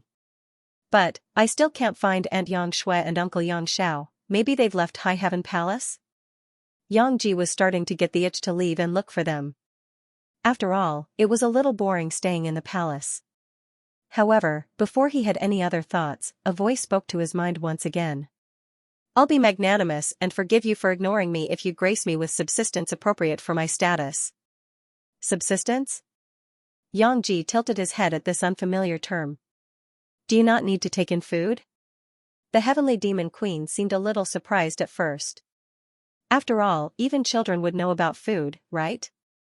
However, upon remembering that people at his cultivation realm truly did not need food, she just sighed in her heart, not expecting much. He requires sleep but not subsistence? This jest is too much. Oh, you're hungry? Here. Xianxia seemed to have realized something and took out Open Heaven pills.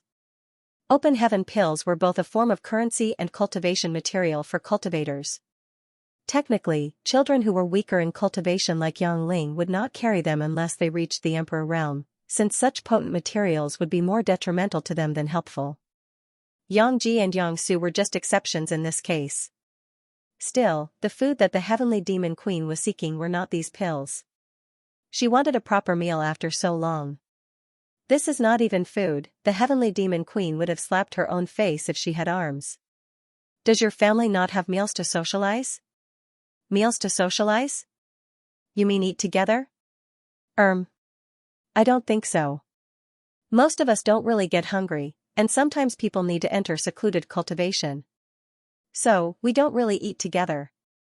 Also, even if I don't eat these pills, Mother Ning Chang will just keep giving us more. Xianxia said as matter-of-factly. He seems to be suggesting for her to not be humble and just take the pill.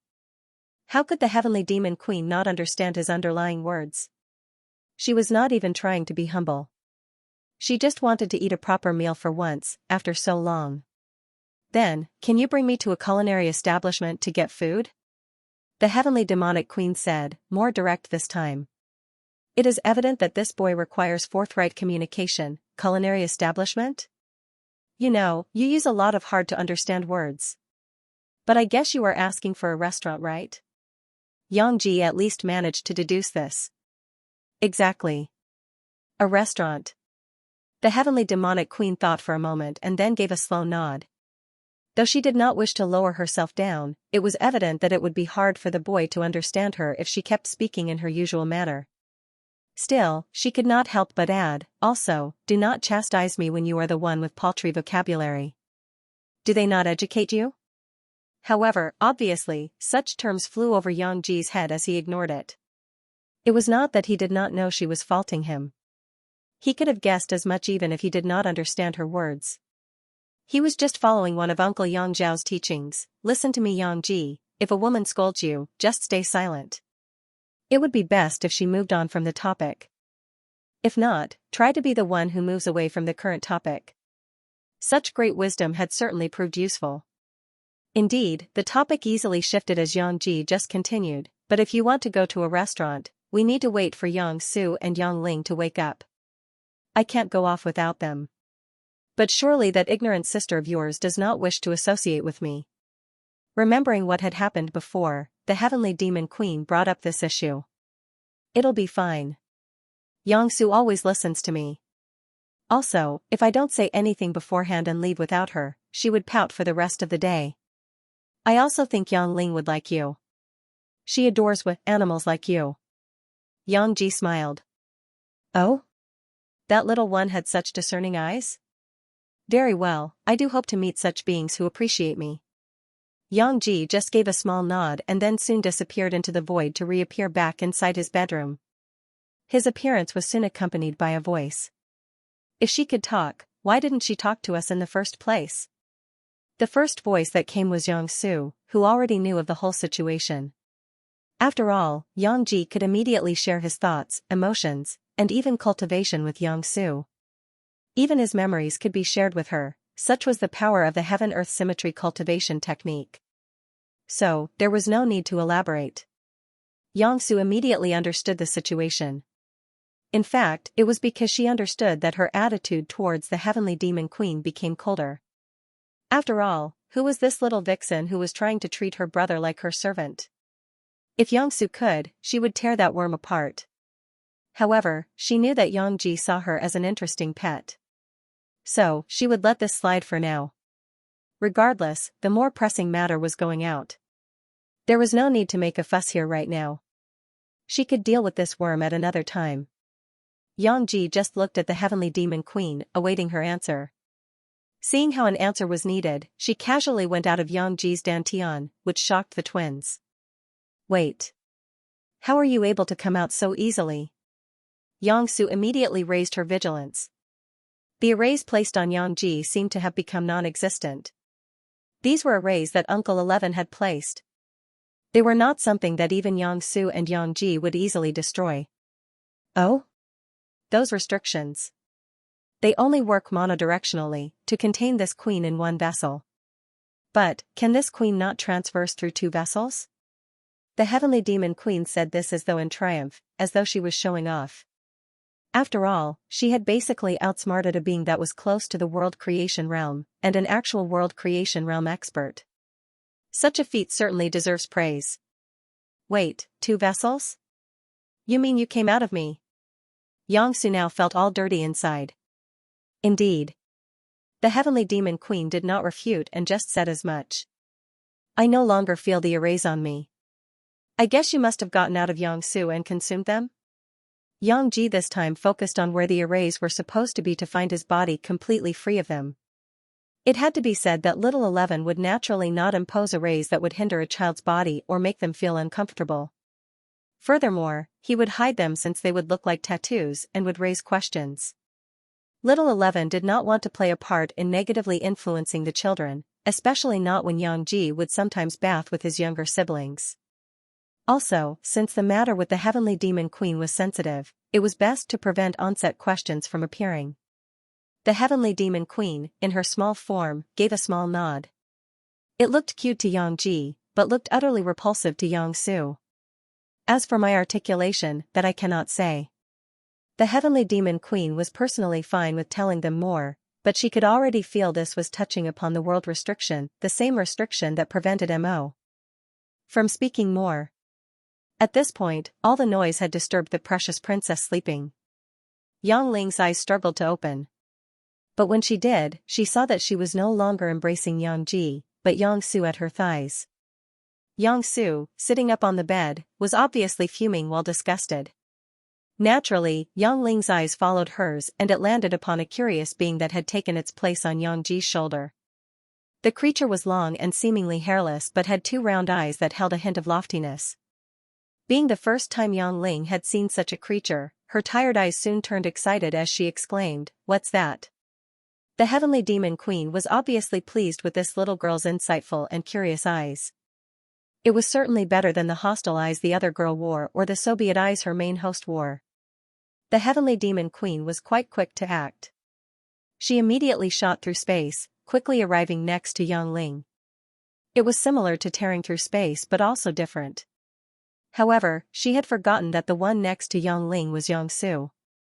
How could she possibly let this disgusting creature approach her like this? Once Yang Su sensed that space had distorted, she immediately manipulated space and time principles to freeze. Then, at where the heavenly demon queen would appear, she had already swung her hand, reinforced with space principles, creating a solid block in her hand. Pa, the sound of something being struck rang out. However, the heavenly demon queen had not truly been struck. Instead, the solid block formed by space principles on Yang Su's hand had been the one that got damaged instead. In that block, there was what appeared to be a small hole. What? Yang Su cried out, but all she could hear was a scoff from her opponent. Ridiculous. If even a being like your uncle proves incapable of containing this queen, how presumptuous of you to think you would fare any better. The heavenly demon queen mocked while landing on Yang Ling's open hands. As though showing off she had accomplished her goal. Damn it. You. How could you break through my space principles so easily? Yang Su seemed to be unable to admit defeat. She had already started to condense space again to form a hand to grab a hold of the heavenly demon queen. However, that proved futile once more as it was easily bitten through. What you have mastered is but a mere paltry glimpse into the true Tao of space and time. You know not about the true role of space principles. Indeed, that man who is your father has surpassed the limits of this world. But, what of it? Do you think he reigns truly supreme in this realm? And you too, though talented here, you too are but younglings who have not truly stepped out into the wider world. Yet, here you are, already in disbelief that someone else might be able to trample over you? The heavenly demon queen spoke in a regal manner. At this point, other than mocking them, she was trying to educate them to the reality of things. Enough of your presumptuous challenges. I seek substance, and we must definitely bring this young one along. She pointed her tail at Yang Ling while looking at Yang Ji, completely ignoring Yang Su and whatever expression she was making. Eh? Me? Yang Ling pointed to herself, confused as to why this small being, who she was seeing for the first time, was so fond of her. They had not even talked, at most, they had only made physical contact. Don't belittle yourself. This queen has approved of you. Naturally, you would need to attend. The heavenly demon queen had jumped off Yang Ling's hand, as though she was done confirming something, and had already moved next to Yang Ji. However, how could Yang Ji be like her and ignore his sister? You expect us to leave after you made my sister like that? Yang Ji scolded.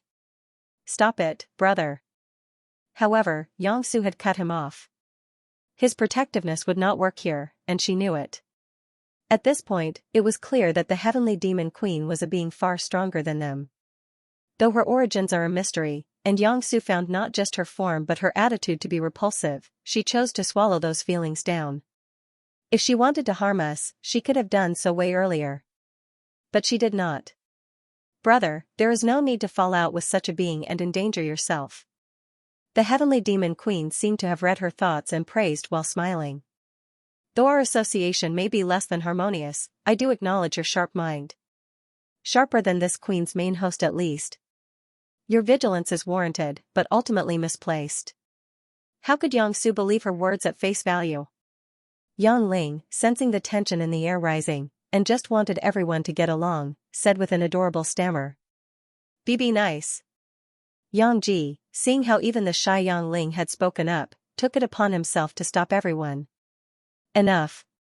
As promised, we will head out to eat. Any more fighting would just waste time. Humfeng Yang Su snorted and started to move on ahead while the heavenly demon queen, who just wanted to get to a restaurant already, just remained quiet. Meanwhile, Yang Ji and Yang Ling just breathed out a sigh of relief. Snap with a snap of his fingers, Yang Ji once more teleported back up to the sky. However, this time, he had brought along with him his two sisters. As they floated high up above, he asked, "It's been so long since we last went out to eat. Any place you want to go?" Yang Su shook her head while Yang Ling raised her hand. I want to go and eat at the Recalling Dreams Pavilion. Is that okay? Yang Ling asked, with some hesitation. Recalling Dreams Pavilion? Yang Ji and Yang Su looked at each other.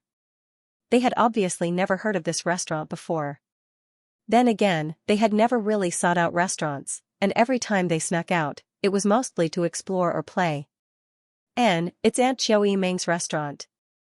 Mother brought me there a few times before, and the food there is really good. Oh? Aunt Chiao Meng? It had been quite a while since we last saw her. Might be fun to see her again. Yang Ji said with a nod, which was easily agreed upon by Yang Su. Though they did not know the location, with their powerful divine sense, they did not even ask where it was. They just scanned the whole High Heaven Star City, splitting the task of searching left and right of the city to each other. Each signboard was checked, and within seconds, Yang Ji found it. Oh? It's over there. Yang Ji pointed at the location with excitement. Then, at the next moment, he snapped his fingers but nothing happened. He snapped again and exclaimed. Eh? Yang Su, seeing the confusion on his face, swung her whole arm this time, intending to tear into space to create a void crack. However, though space did indeed tear right before their eyes, it was quickly mended back, and restored to its original form. Attempt once more with more force. I'll aid you this time. The heavenly demon queen, who had kept silent this whole time, suddenly spoke up. Yang Ji gave a nod, and this time, with two arms, he forcibly tore space apart, creating a bigger void crack. Naturally, like before, it started to mend. However, this time, the heavenly demon queen charged forward and quickly bit at the edges. With each chomp, the mending seemed to have stopped. It was until she did a loop that it stopped entirely. Nevertheless, she warned, enter at once, before it seals itself. The twins both looked at each other and gave a knowing nod. Yang Su charged forward first, while Yang Ji took Yang Ling's hand and ran in. Once all three children entered, the heavenly demon queen scoffed and entered as well. Meanwhile, inside her room, Su Yan's closed eyes fluttered a little. When she focused her divine sense at the void crack that her children had passed through, she muttered, to even be able to stop me, who is at the ninth order, just who are you? Still, those two naughty children should be able to tell that it was my doing, but they still went ahead and left. Naturally, space would not mend so quickly unless it was done by an array or by someone else. Su Yan was the one who purposefully closed all those void cracks and sealed the space around Starry Sky Palace. Her target was not the children, but their father. Who knew when he would be back, trying to sneak in? Nevertheless, she happened upon an interesting sight. The first time Yang Ji tried teleporting out, her interference was not on purpose. However, noticing the familiar little worm with them, she intentionally blocked their other attempts. If she had used her full strength, the twins would naturally not be able to tear through space. So, she merely mended the space once it was torn. Unexpectedly, that mysterious being had managed to stop her from mending space. Though she did not know the extent of the mysterious being's power, it had led her children to go through the void crack, essentially disallowing Su Yang from further interfering. After all, if those three were inside the void, and she messed with it, who knew where they would end up? So, seemingly before the heavenly demon queen needed to expose more of her strength, she hid behind the well-being of the children. Still, since the void crack was there, Su Yan easily deduced where the children went. She naturally got up and left to keep an eye on them, sending a message to Xianing Chang, Chu Hua Chang and Tao Ling Wan about the situation before she left. A void crack opened in the sky and the three children ran out, followed by an inconspicuous figure. Naturally, due to the intense space fluctuations, they drew attention from the streets below. However, as though in their own world, they did not hear the muttering of, "Who is that? How can there be such young experts over the Tao of space?" and etc. It was naturally for the young family children to not be recognized outside. After all, most of their time was spent within the Starry Sky Palace. Even when traveling outside with their mothers, they tend to keep a low profile. This was basically the common preference amongst their mothers. However, Yang Ling was not as unaffected by the stares of onlookers as she quickly hid behind her big brother. Meanwhile, the twins did not really care about the onlookers. Rather, they were worried about the power that had worked hard to prevent them from escaping. You don't think? Yang Ji looked at Yang Su and the latter just gave a nod. Yang Ji sighed and looked back at the void crack, which had already started to mend and disappear. But why would mother try to keep us in the palace? She's never tried to do this whenever we try to escape. Why don't you ask her? Yang Su cast a sidelong glance at the obvious culprit.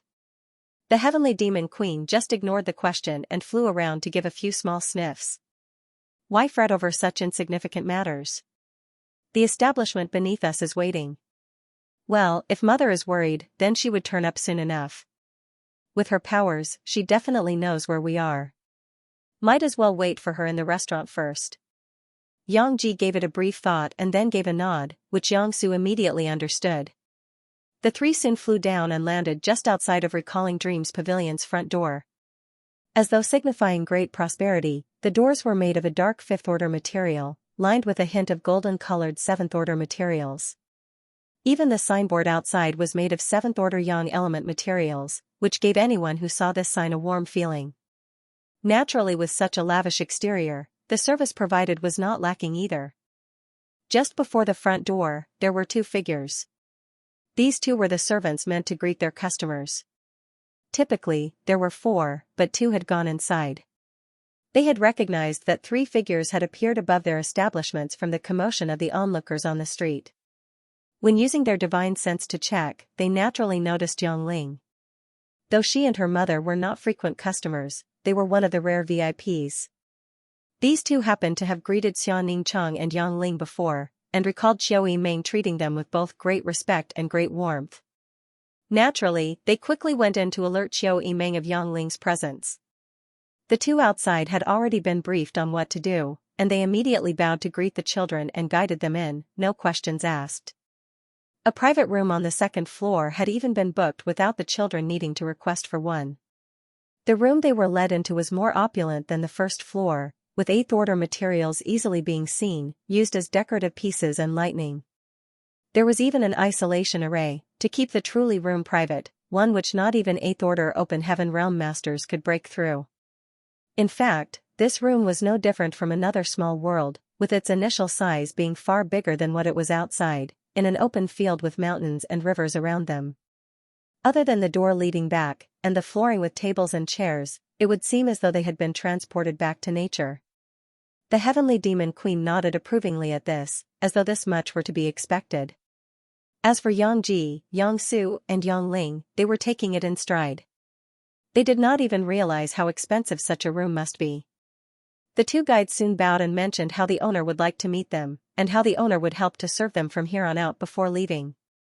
Yay! Did you hear that? Aunt Xiao Yimeng is coming.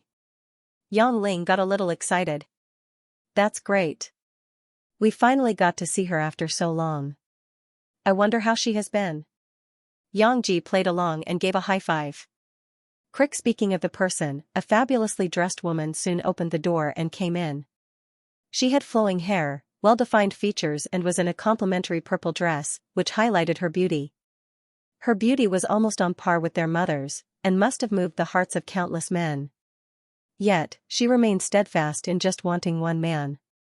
She was the matriarch of the Chiu family, owner of Recalling Dreams Pavilion and many more businesses, along with having an identity of being a core disciple of High Heaven Palace. Her achievements in business and other fields would have granted her the identity of elder, but she had not reached the open heaven realm yet. Thus, she could only remain a core disciple for now. Still, the open heaven realm was not far from her. She had recently broken through to the Dao Seal realm. With all the businesses under her, she had the wealth to accumulate the resources she needed with a snap of her fingers.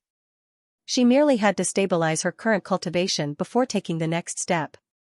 She was grateful for all the help Xianning Cheng and the others had provided her.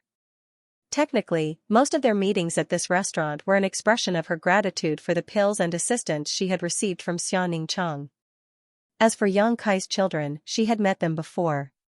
She basically saw them as her own children. So, she was more than happy to see three of them come today. Despite her busy schedule, in maintaining all businesses, cultivating, and the Chiu family, she immediately made time to see them. So, her typical serious demeanor had disappeared in that instant, replaced with a blooming smile that showed even in her eyes. Yang Ling. Oh? Yang Ji and Yang Su are here too? What a surprise. How have you all been? Aunt Xiao Yimeng. The three greeted, with the twins merely bowing while Yang Ling had run up to her to ask to be carried. You are as adorable as always. Xiao Yimeng pinched Yang Ling's plentiful and soft cheeks, and carried her, with the little girl wrapping her arms around Xiao Yimeng's neck. Then, Xiao Yimeng soon noticed there was another presence. Oh? What is this? Your pet?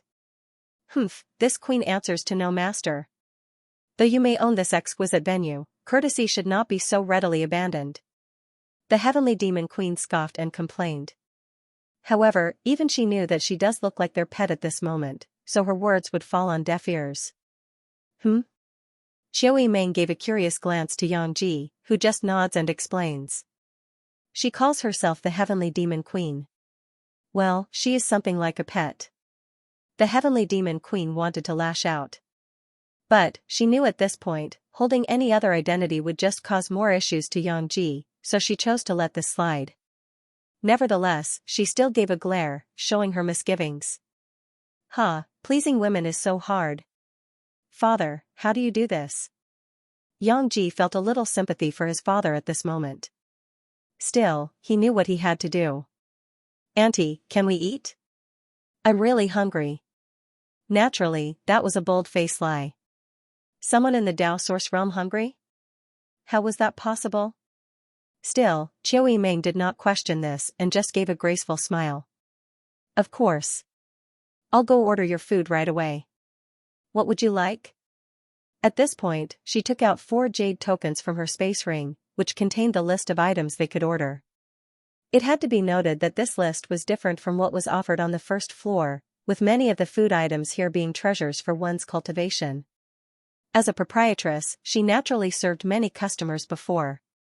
Though she had never seen such a being like the heavenly demon queen before, she immediately knew how to treat her from those few statements of hers.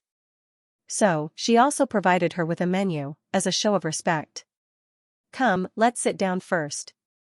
Yang Ling, you've tried a few of these dishes for yourself. Why not recommend Yang Ji and Yang Su a few dishes? At this point, Xiao Yimeng had already moved to one of the chairs, pulling Yang Su along as if to guide her to a seat. Thus, the 5 there naturally began chatting. As per usual, the children bore no hesitation in asking what each of the listed menu items was, and Xiao Yimeng answered all their questions with eagerness. Naturally, Xiao Yimeng had questions of her own. They were in relation to their siblings, Yang Kai and his other wives. Without any filter, the children answered all her questions without hiding anything. Even Yang Su did not hesitate to answer. Though Xiao Yimeng did not feel like she was yet worthy of being with Yang Kai, she still continued to strive to keep up. It could be because of this resilience and loyalty in her that some of the other wives had even approved of her. Nevertheless, such matters would have to wait till she steps foot in the open heaven realm. The same could be said for Hu Meier and Hu Jiaoer, who were also in a similar position to her. After the children ordered their meals, Xiao Yimeng stepped out first to place the order with the chief. Once she closed the door to the private room, a familiar figure greeted her. Naturally, it was Su Yan. Su Yan had followed the children here, and was waiting till the door to the private room was closed before appearing.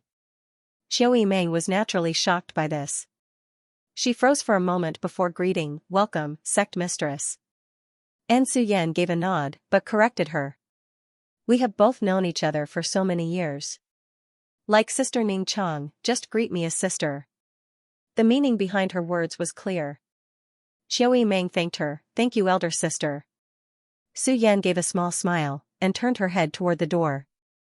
"How are the children doing?" With that short statement, Xiao Yimeng already understood that the question posed was mainly asking about that strange entity that appeared next to the children. After all, the children could not be doing any better. "Sister, my cultivation is lacking, so I am unable to see through what she is, but she calls herself the heavenly demon queen. The way she speaks is quite odd, as though she is not from here. Also, she was the one who ordered the most out of all 4 of them, with most of her meals also being the most expensive. Qiu Yimeng said, trying to think of all the information she could gather from that brief meeting. Still, that was enough for Su Yan. After all, she herself could not see through what the Heavenly Demon Queen is, so how could she have expected Qiu Yimeng to do something she was unable to? It's fine. Do you have a way for me to see what they are doing? Su Yan calmly asked. Sorry, but our rooms are private and we have no way to check on how our customers are doing. Though, sister, with your cultivation realm, I believe you should be able to forcibly perceive what's happening inside. Qiu Yimeng said. After all, as one of the top experts in the Tao of Space, the isolation array here should not pose any problems to her. At the same time Su Yan was fretting over how she could look after the children, the four in the room were chatting away while waiting for the food. Though, only two of them were looking forward to it. It had been so long since Yang Ji and Yang Su ate a meal that they forgot the cravings of a different taste. Still, seeing Yang Ling excited was more than enough to fill their stomachs. Though, that changed once the door opened and the aroma of delight spread out. Despite not needing food, the complex aroma that spread out from different dishes had even caused Yang Ji's stomach to rumble and his mouth to start watering. Food's here. Qiu Yimeng walked in with an array of dishes floating behind her. Naturally, they were all being delicately lifted up using her divine sense. Each child had their own main dish. Furthermore, there were multiple side dishes as well, all for them to try. Even those that the children had not ordered were there. This was, after all, Qiu Yimeng's way of doting them. Only the Heavenly Demon Queen had more than one main dish. Sniffing the aroma, seeing the delicacy she had ordered finally in front of her face, despite her haughtiness, even the Heavenly Demon Queen showed eyes of unconcealable desire. She could not wait to wolf down everything. The only thing preventing such an uncivilized act was her high station in life. Whoa! Aunt Qiu Yimeng, there is so much more food now than when mother was here. Yang Ling exclaimed with her eyes glittering as she looked at the dishes in front of her. Qiu Yimeng chuckled. She could never bring in so much food with Xianning Cheng around. After all, knowing that such items were a treat to repay for whatever Xianning Cheng had done for her, she would always be humble and order one item for herself. If Qiu Yimeng had tried to order more food, Xianning Cheng would obviously say that she would be full with this one order. You are all growing, so you need to eat up. Qiu Yimeng said, and then pointed out, this is made from a divine phoenix duck. It has a trace of phoenix bloodline in it. Yang Ji, you should try this. As for Yang Su, you definitely need to try this blossoming flood dragon egg. Each of these meals would have cost millions of open heaven pills. Yet, here they were, all lined up for the children to eat. Upon Yang Ji trying his first bite, only then did the Heavenly Demon Queen also take her first bite. However, the difference in how they ate was vast. Despite her size, the Heavenly Demon Queen still managed to consume her meal far faster than Yang Ji, who was savoring each bite. Even if she tried to be dignified, one would not be able to separate her conduct from that of a starved man finally having their first meal. After a month. This naturally did not go unnoticed by Yang Su, who was also taking delight in her main dish, the lava dragon fortune feast bite after bite. Despite acting all high and mighty, you are eating like a beggar. No one will steal your food. Such sharp words naturally embarrassed the Heavenly Demon Queen. Her little face blushed a little, but she still rebuked. You are the one that's uncouth. Where I hail from, it is considered the height of courtesy to honor the culinary master's craft through vigorous and wholehearted appreciation of their creations. Just blabber from a beggar. Yang Su rolled her eyes. You. The Heavenly Demon Queen was ready to pounce at that moment, but she was held back by Yang Ji. Enough. If both of you keep quarreling, everything would get cold. Do you want to waste this delicious meal? Yang Ling added, Sister Yang Su, don't bully her. Yang Su and the Heavenly Demon Queen just gave a snort and returned back to their meal. Still, interestingly, the Heavenly Demon Queen now took smaller bites, trying to restrain herself. While Yang Su took bigger bites. Ah, kids. Qiu Yimeng's eyes were smiling as she saw the scene play out. In all honesty, she could not really see this mysterious being as anything dangerous. Haughty, certainly, strange, definitely, but dangerous, that she doubted. If anything, the heavenly demon queen seemed like any other child who just wanted to fit in. Qiu Meng did not know about her background, but this was her assessment of her so far. Still, since Su Yan was worried, she thought to give her an update first, so she excused herself from the room once more. Seeing that Auntie Qiu Meng left the room once more, Yang Ling pondered for a moment and asked, "Brother, sister, where should we go next?" Yang Ji tilted his head for a bit, wondering where they should go next. However, in all honesty, he doubted that they could go anywhere, seeing how their mother should have been here by now. Due to their last adventure, they certainly would not be allowed to go anywhere far. That was when the heavenly demon queen said something that could not be taken back. "We may return to seek out your Uncle 11 at any moment you wish." "What are you talking about? We are so far away from the profound source gate. There is no way we would be able to go there without help from Uncle World Tree." Yang Su's eyes narrowed as she said. Perhaps in a good mood from the meal, or perhaps in a mood to rebuke Yang Su, the heavenly demon queen. "Why do you presume we need a gate to cross over to the source realm? How else can we get there then?" Yang Ji was the one that asked this time. "When your mastery over the true Tao of space achieves the requisite level," the heavenly demon queen added. "True Tao of space? How is that any different from the Tao of space?" Yang Ji asked, bewildered. He was certain he had never heard of this term before except through the heavenly demon queen's mouth. It was odd how similar this term was to the Tao of space. Your knowledge of the Tao of space and the Tao of time is paltry to the true Tao of space and true Tao of time. The Tao of space that you have perceived mastery over is but a small part of the true Tao of space. The heavenly demon queen added, "Given the modest extent of your current mastery, you remain confined to traversing solely within the boundaries of your own realm, the so-called 3,000 worlds, yet you lack the requisite mastery to venture forth into foreign realms, needing structures like the profound source gate.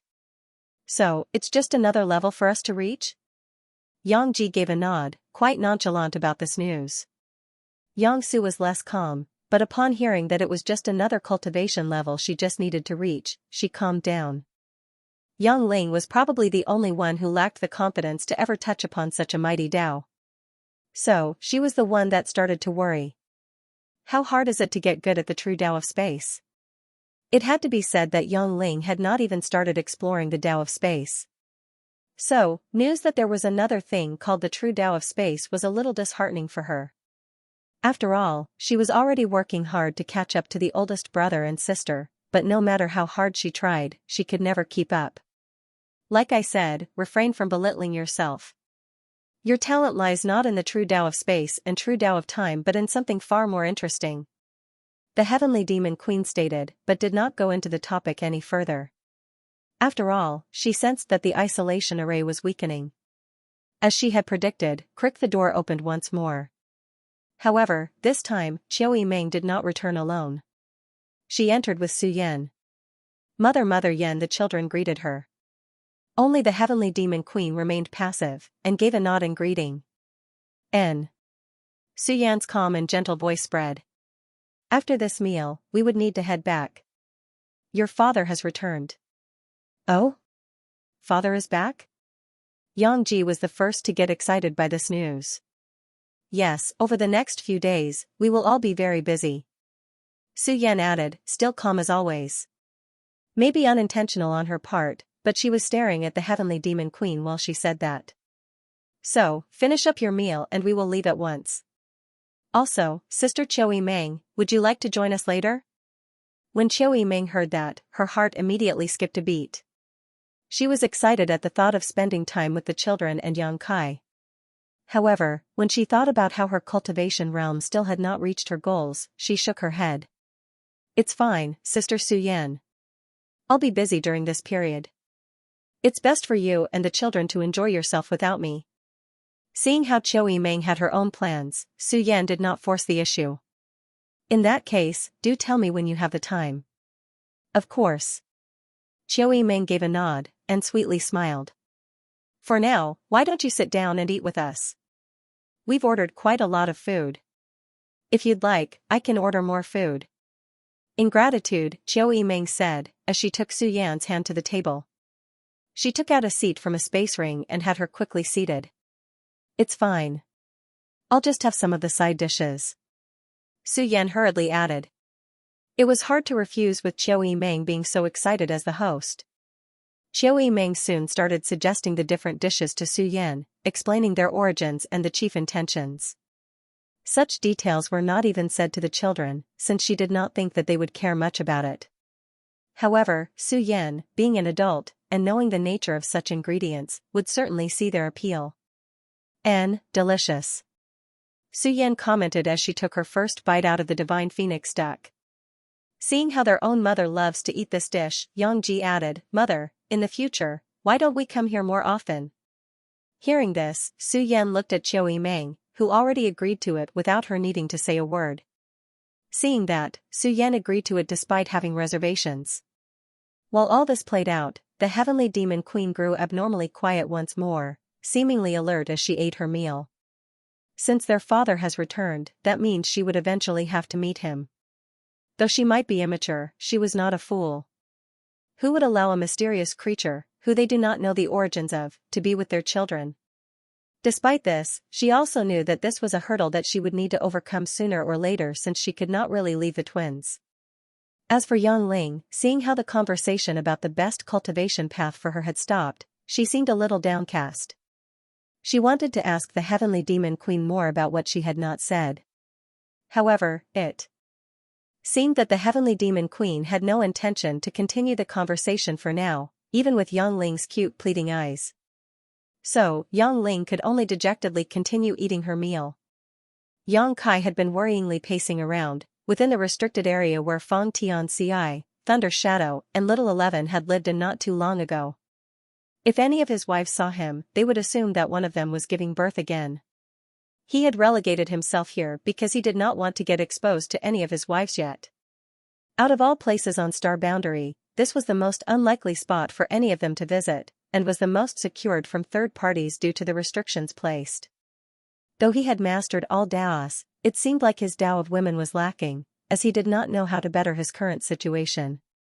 He had been trying to deduce which wife to approach first. He had brought all the gifts he could get, but now was the task of actually trying to placate them. His go-to would be Su Yan, since she could be considered everyone's senior, and was the most calm when dealing with things. Her word was basically law amongst his harem, with all the others listening to her. It could be said that this was due to both her position as being the first wife, and her collected attitude when discussing matters, truly never using her position to sway the other wives. Therefore, if he could manage to placate her, it would be him winning half the battle already. As for the others like Yu Rumeng and Shanqing Luo, these two were the hardest to deal with. Yang Kai never personally seeked them out for favors like this. They held the strongest grudge, and would egg on the other wives to punish him. In the harem, they were basically the counterbalance to the forgiving little senior sister and Tao Ling Wan, ensuring he would not cross the line. Typically, if he could not seek out Su Yan, he would seek out little senior sister and Tao Ling Wan, since they were the most forgiving. However, he could not find them at their usual locations. Since he was a great emperor, naturally, his senses of what was happening on Star Boundary was but a thought. Yet, he could not find little senior sister and Tao Ling Wan. This hinted that the two were either not on Star Boundary or were some restricted area that warped the space principles of Star Boundary, which would be too numerous to check through. After all, the whole High Heaven Palace had powerful restricted areas that he could not so easily peer through. Why would they make such powerful restrictions? Because there were 9 other great emperors besides him. Out of curiosity, Yang Kai had even looked for his mother, but she was apparently gone too. Naturally, his first assumption was that little senior sister and Tao Ling Wan were with his mother, and that any of the other wives he could not immediately spot would be with her. The same could be said for his little sister, Yang Shui, who he too could not sense. Yang Shui was also an option, but she too mostly listens to her sister-in-laws and her mother. Despite all the rest being hidden, Yu Rumeng's and Shanqing Luo's positions were painfully obvious. They were moving around, shopping. It was as though they were telling him, "Hey, we are here." As for Su Yan, though he could sense traces of her from time to time, since she was the one who seemed to be the most enraged by this whole affair, Yang Kai believes it would be wise to avoid meeting her directly for the time being. If I drag this on for longer, it'll only get worse. At least Yu Rumeng and Shanqing Luo brought Yang Ai and Yang Mei along, surely they would be more forgiving when in front of our daughters, Xianxia sighed. The easy path had been blocked for him. It was obvious the wives had agreed that he would meet with the two toughest ones first. Adjusting his clothes one last time, and checking his space ring to ensure all the offerings were in order, he disappeared from the sight. Xianxia had transported himself to one of the busiest streets in High Heaven Star City. The next scene in front of Xianxia's eyes was two country-ending women playfully smiling as though they had expected him. Even if they had not mentioned a word, their eyes were saying, "Finally, you are here." However, the sound he heard next was not from either of these two women, but from the two adorable girls beside them, holding on to their hands. "Papa." Xianxia's appearance had been quite subdued, since he had used his powers as a great emperor to transport himself here. Yet, that could not hide his overwhelming presence and face. The moment onlookers heard the excited exclamations of the two little girls, they turned their heads for a second to see the palace master of High Heaven Palace, the hero who saved the world, the strongest expert in existence right in front of their eyes. Immediately, some onlookers froze from shock, some knelt down in reverence, and some started to pray, maybe to hope that their descendants could enter High Heaven Palace or they would receive his blessings. Nevertheless, they all greeted, "We greet Palace Master Yang." Such a shout inevitably drew even more attention, and crowds began to form. Even from the second-floor windows, there were people who rushed over to stretch out their necks to catch a glimpse of him. Xianxia was already somewhat used to this at this point. But, he was like his wives, and very much preferred to keep a low profile if possible. He just returned a nod at them and then quickly wrapped him, his wives and children into an isolated space, disappearing from the crowd. "Papa is so popular." Seeing how everyone was looking at her father, Xianxia commented, which drew Xianxia Luo to giggle, "He sure is. Your father is the most popular man in the world." Xianxia gave a nod, as she looked around, and noticed how everyone else had started to turn their heads to look around for them. Why is everyone turning their heads, looking around? Can't they see us anymore? Silly girl. Of course not. Your father made it so that they can no longer see us. Xianxia Luo moved forward and patted her head. Oh. Xianxia exclaimed as she raced to her father and said, "Papa is amazing." Yes, he is amazing. That's why he has come here to help so many people." Yuru Meng was the one who spoke this time, with a smirk. Whoa. Xianxia seemed to be impressed, as her dazzling eyes turned towards Xianxia. "Yeah, I'm here to help everyone." Xianxia could already feel an ominous foreboding. Yet, in front of his little princesses, how could he possibly refuse? Damn it. So this was their trap. Xianxia, Yang Mei, don't you two find staying at Starry Sky Palace a bit boring? Don't you want to have more friends? Xianxia Luo looked towards Xianxia for a second and then towards the two children and asked. It does get a little lonely if oldest brother and oldest sister are gone. Brother Xianxia also always focuses on cultivating, and doesn't play with us anymore. Yang and I and Yang Yu are too small to play, so it is mostly us five. Yang Mei said in a soft voice, a little sad. Even if they were siblings, there was a huge gap between them and Yang Ji and Yang Su, so the twins typically did not bring them along when going out for fun adventures. At most, they would play in Starry Sky Palace, but they would not leave its confines. Yet, the twins would sometimes go off for a day or more, and only return to tell the rest of their adventures. It had to be said that out of all the children, only Yang Ji, Yang Su, Yang Hao were old enough to leave Starry Sky Palace without needing their parents to accompany them. Yang Ling, Yang Ji Rao were old enough to leave Starry Sky Palace with Yang Ji and Yang Su accompanying them. As for the rest, they were still under 6 years old, so adult supervision was a must. We are still too weak to play with them, Xianxia said dejectedly. At this point, all three parents could not help but sigh. Though it was great to have talented children, Yang Ji and Yang Su were truly too exceptional. They had cast a shadow in everyone else's hearts. That was why Yang Hao, the third oldest, had been so diligent in cultivating that it had become a borderline obsession. None of the children were untalented. In any sect, they would be labeled as cream of the crop. It was just that if they compared themselves to Yang Ji and Yang Su, the gulf between them was truly too disheartening. After all, even adults would have their Tao hearts shaken upon finding out about the twins' cultivation progress, what more these innocent children who did not have an accurate gauge of what was normal. Despite this, it was not like they could hinder Yangji and Yangsu's cultivation. It would be unfair to them. Yu Rumeng gave a forced smile this time, quite rare for her, and said, "That's why, we are going to make a place where you can get a ton of friends. So, even if your brothers and sisters are busy, you will still be able to play with others." "But Mom, I don't want to play with other people," Yang Mei said, a little uncomfortable with the idea of playing with strangers. "Not to worry. Your father will be there to take care of you." Yu Rumeng's eyes turned sharp as she turned to Yang Kai. "Dear, can you please take down this barrier so that I can announce something?"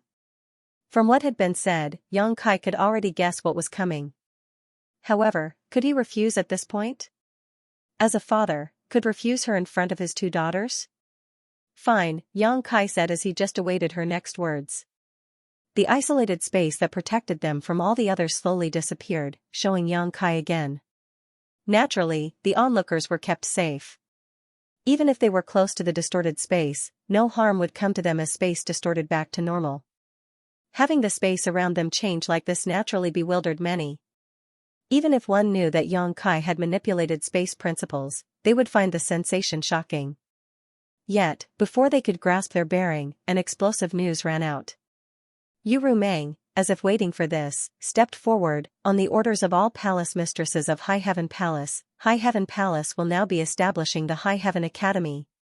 Children above 2 years old but under the age of 15 can enroll, and have a chance to be taught by the teacher and principal, the palace master." At this point, there was so much Yang Kai wanted to say.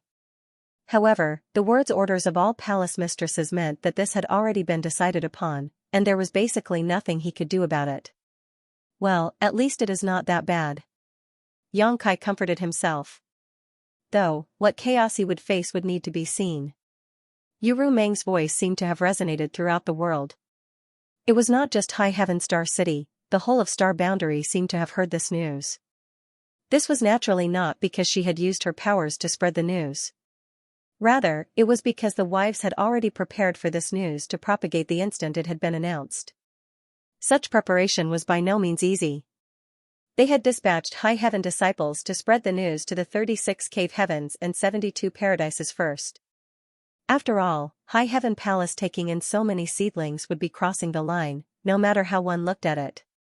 So, arrangements had to be made prior, to ensure they do not step on anyone else's toes. Naturally, the wives did not just want the children from the cave heavens and paradises. They wanted those from normal families, with potential as well.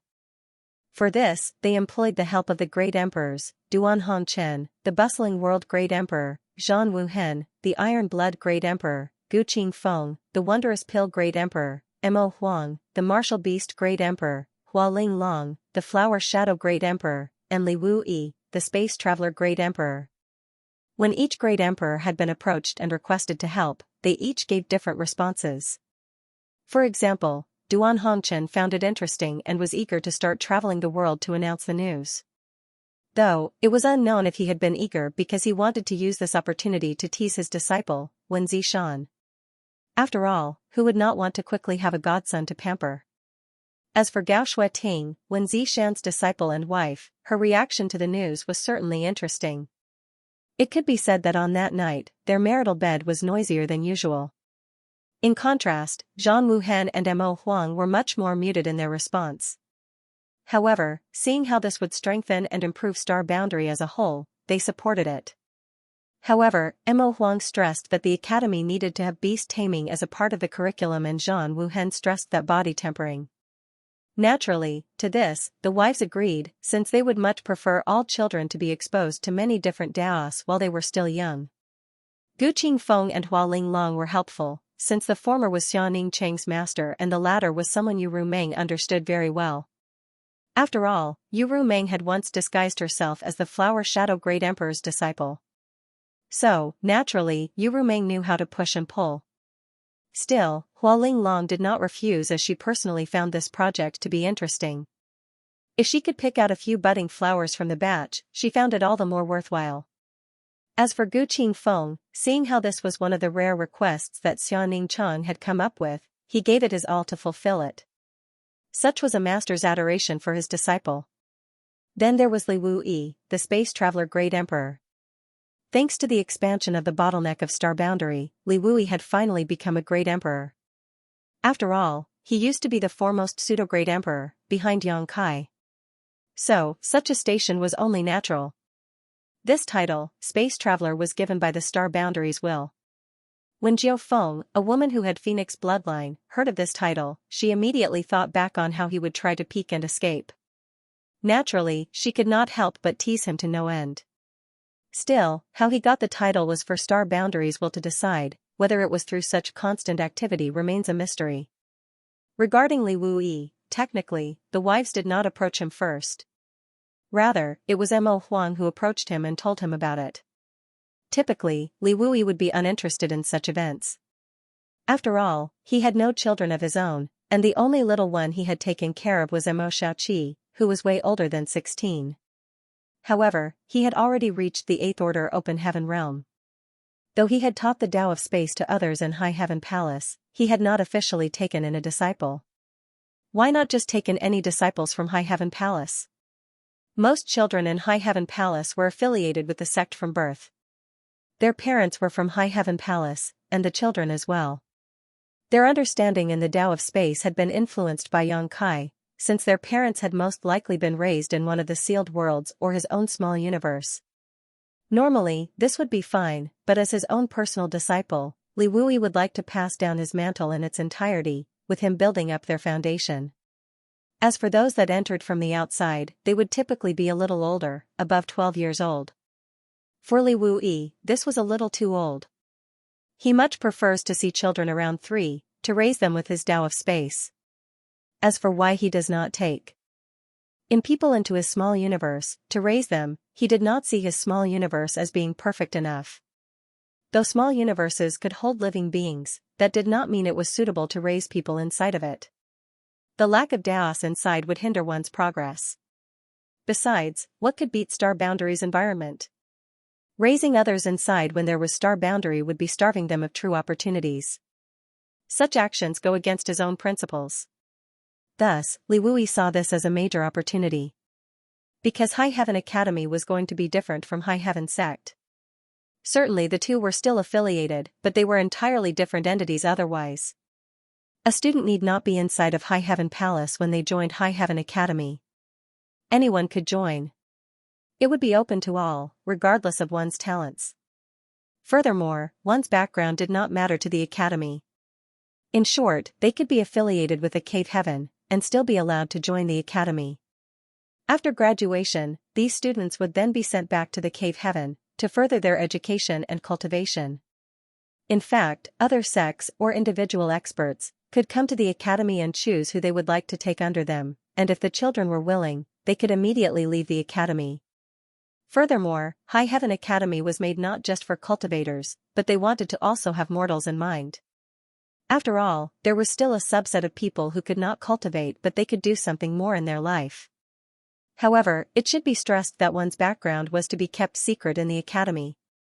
After all, this was a place for children, and not for politics. An even playing field should be kept, and one's background should not be used to suppress another. Such was the idea of the wives, to allow their own children to get a sense of how they were placed in society, without the status of High Heaven Palace's princes and princesses attached to their names. For Li Wuyi, who was admittedly being overly picky, saw this as a great opportunity and for once, promoted himself as a teacher to the academy. Therefore, once Yu Rumeng made the loud announcement, which could be heard throughout all of High Heaven Star City, Star Boundary itself reacted to her. Up above the skies, words began to form. After all, this was an announcement to the whole of Star Boundary from 6 great emperors. Even for cities other than High Heaven Star City, from this day onwards, all would know that High Heaven Academy was being established, and that everyone within that age bracket could join. Naturally, this caused a huge stir. Even Yang Kai did not expect that his wives would create such a huge commotion, and that other great emperors had also agreed to announce this. This meant that the whole of High Heaven Palace had agreed to this proposal. In fact, more than what Yu Rumeng had announced, the details on how it would run was stated there for all to see and scrutinize.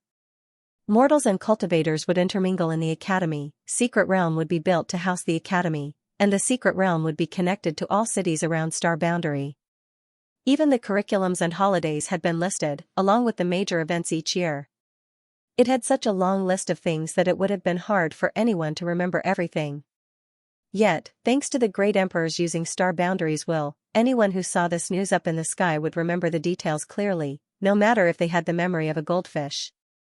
This was naturally not for cultivators, since cultivators had excellent memories, but for mortals, since one of the express purposes of High Heaven Academy was to introduce mortal students, and some parents were not literate, so making them understand was necessary.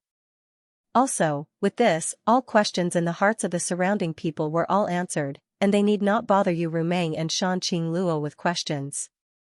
Furthermore, the wives need to really tell Yang Kai much, since he had already figured out what his next task was. It'll open in a month? Do we even have a secret realm ready to take so many people in? Yang Kai naturally took everything in and looked at his wives. Of course, Shan Qing Luo and Yu Rumeng just smiled knowingly. So, I'll have to build the secret realm, within a month at that, Yang Kai sighed. However, in his heart, he still felt a little relieved. After all, with this, it should help calm everyone down. Eh? We are going to school now? A girl questioned, uncertain if she heard correctly. Yeah, why do we have to go to school? It was a boy that questioned this time. These two had seen the announcement in the sky. Naturally, deducing the age range and who was setting it up, they naturally came to the conclusion that they would be tossed into the academy. However, this also did not make any sense to them, as throughout their cultivation journey, they did not really need anyone to serve as their master. The way they cultivated was far too different from others, and they technically had no master to speak of. As for pure knowledge, like history and language, they had their mothers, aunts and uncles to teach them. So, was going to High Heaven Academy really necessary? Oldest brother, oldest sister, you don't want to go to school? An innocent voice played out from the side. After all, if the boy and girl were to go to school with her, they would certainly be able to meet more often, no? No, it's just, Yang Ji soon found himself unable to explain. If it did, it would be a little too much. The same could be said for Yang Su. These two simply refused to be shackled by the bounds of mediocrity, little one. After all, for existences of their caliber, descending to the level of the commons would merely impede their brilliance. A womanly voice casually stated, as though it was a matter of fact. Naturally, as though she could see through Yang Ling's worries, she added before the little girl got teary-eyed. But this sentiment applies to you as well. Such a common establishment would do nothing in polishing the raw precious jewel that is yourself. The heavenly demon queen added, as she turned towards the little girl and stated. The children had already left the Recalling Dreams pavilion, returning back to Starry Sky Palace when the sky lit up with words. After their quiet meal, their mother Su Yan had received a notice and had to rush out, so she quickly sent the children back home first using space principles. Through this one meal, it also seemed as if she had gained a little more trust in the heavenly demon queen, at least enough to leave her with the children unattended to. At the time, the children could not help but notice how their Aunt Joey Meng was getting a little excited as she moved with their mother to go somewhere else. Then, before they knew it, they were transported back home and the sky lit up. They naturally knew that this whole episode had something to do with them, since they perfectly fit in the age range and were part of High Heaven Palace. Not to mention, their father would be overseeing the whole High Heaven Academy. It would be strange for them not to be forced to enroll at this point, since their father was in such a post. Also, with their father overseeing the place, certainly, escape was impossible. It was already hard enough to get out and not be caught by their mothers, but their father? Forget about it. Their feelings were in great contrast to Yang Ling, who looked forward to spending more time with everyone. After all, if their father had to stay in one place, would that not mean she would have more opportunity to meet him? Furthermore, there were going to be classes besides cultivation. Surely she would be able to join Yang Ji and Yang Su in those, right? As for the heavenly demon queen, such a facility seems interesting as to find out the situation of the world here. But ultimately, useless overall.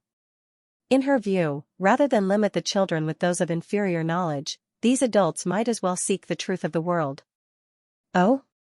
It was then that their sect tokens started to vibrate. These sect tokens were relatively small, about the size of a thumb. They were made of material that resembled jade and contained a trace of their divine sense and that of the palace master. For many, these tokens hung by their waist. Some placed them in their chest pocket or create a necklace out of them. Nevertheless, these tokens could not be forged without the palace master's permission. They served as identity plates as well as communication devices in the 3,000 worlds. Though, communication was only limited to within the sect. The three sent their divine sense into the token to receive the message, and they all had strange looks on their faces. All disciples are to gather. A massive task is about to be issued by the palace master. Xianxia read it out loud, since the heavenly demon queen would not be able to read it. And there should not be a place for the High Heaven Academy yet. So, Father must be asking for help. Xianxia stated her deduction. Then, we must definitely help, right? Xianxia said as there was a sparkle in his eyes. Of course.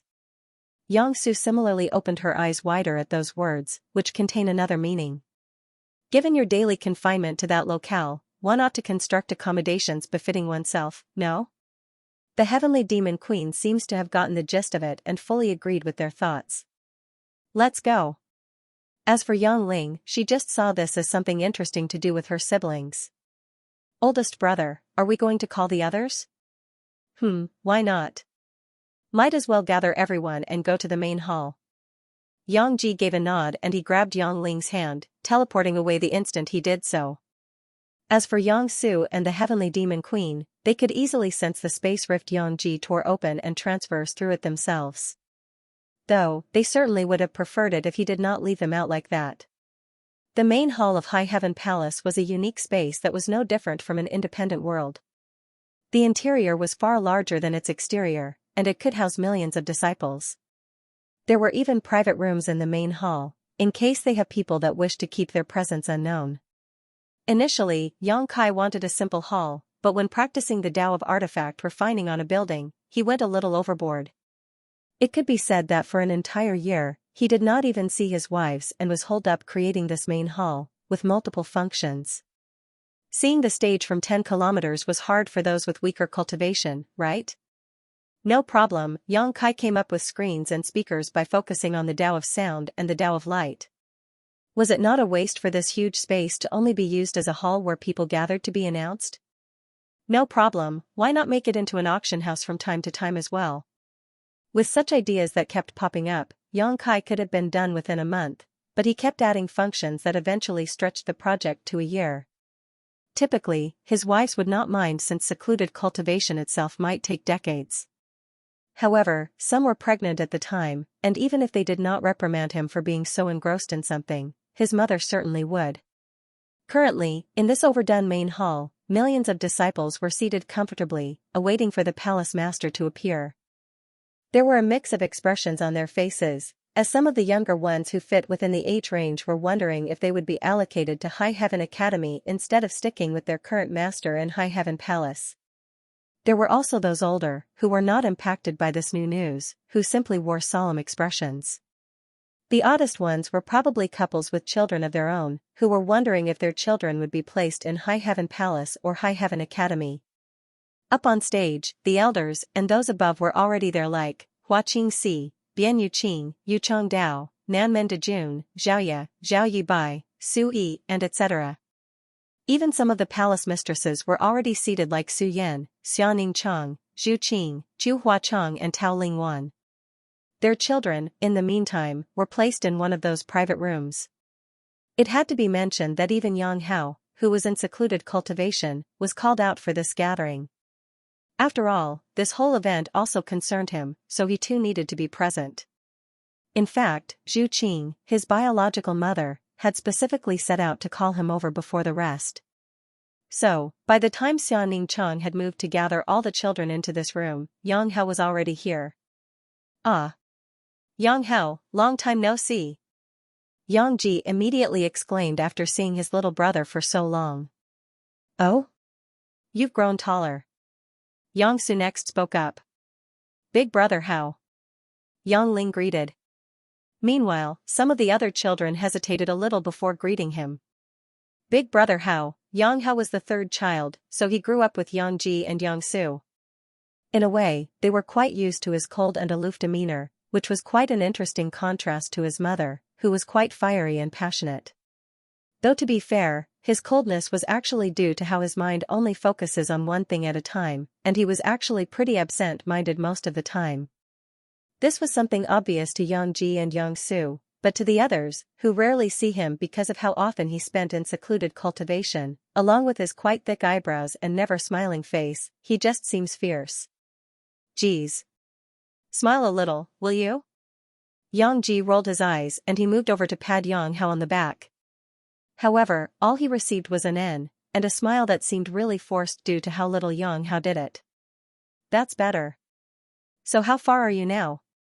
Yang Ji asked, though admittedly, that smile had probably caused a few of their siblings to step away some more. Still at the Saint King realm, a little more before the origin returning realm. Big brother how? Yang Hao stated, a little deflated.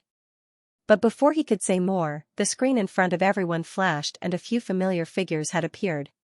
Naturally, it was their father and other remaining mothers coming up onto the stage. Chapter 6071, Palace Master's Speech Author, Sullivan. At the moment of their appearance, all noises ceased. It was to the point a pin drop could be heard. That was just how much respect all the disciples of High Heaven Palace had towards the Palace Master. Not only was he the founder for many of their ancestors, with them being born and raised in his small universe, but he was also the one who had saved the world from the Black Ink clan.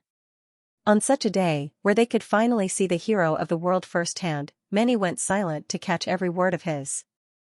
This was only natural. After all, such a grand gathering hardly ever happened. Furthermore, this was actually the first time many of them were seeing the Palace Master delivering a speech in person. Contrary to the tense atmosphere, where one awaited Yang Kai's words with bated breath, the man himself was tense for another reason. As he had expected, his wife seemed to have already planned everything out, from the size of High Heaven Academy to each facility's staff. Even the resources had been ironed out. However, it was apparent that the bulk of the cost of this whole venture would be on their shoulders. In other words, High Heaven Palace would not be allocating resources directly to this venture. Rather, Yang Kai and his family would be the ones sponsoring this venture. Even for secret techniques in High Heaven Palace that could be given to High Heaven Academy, they needed to be paid for. It would not be a donation.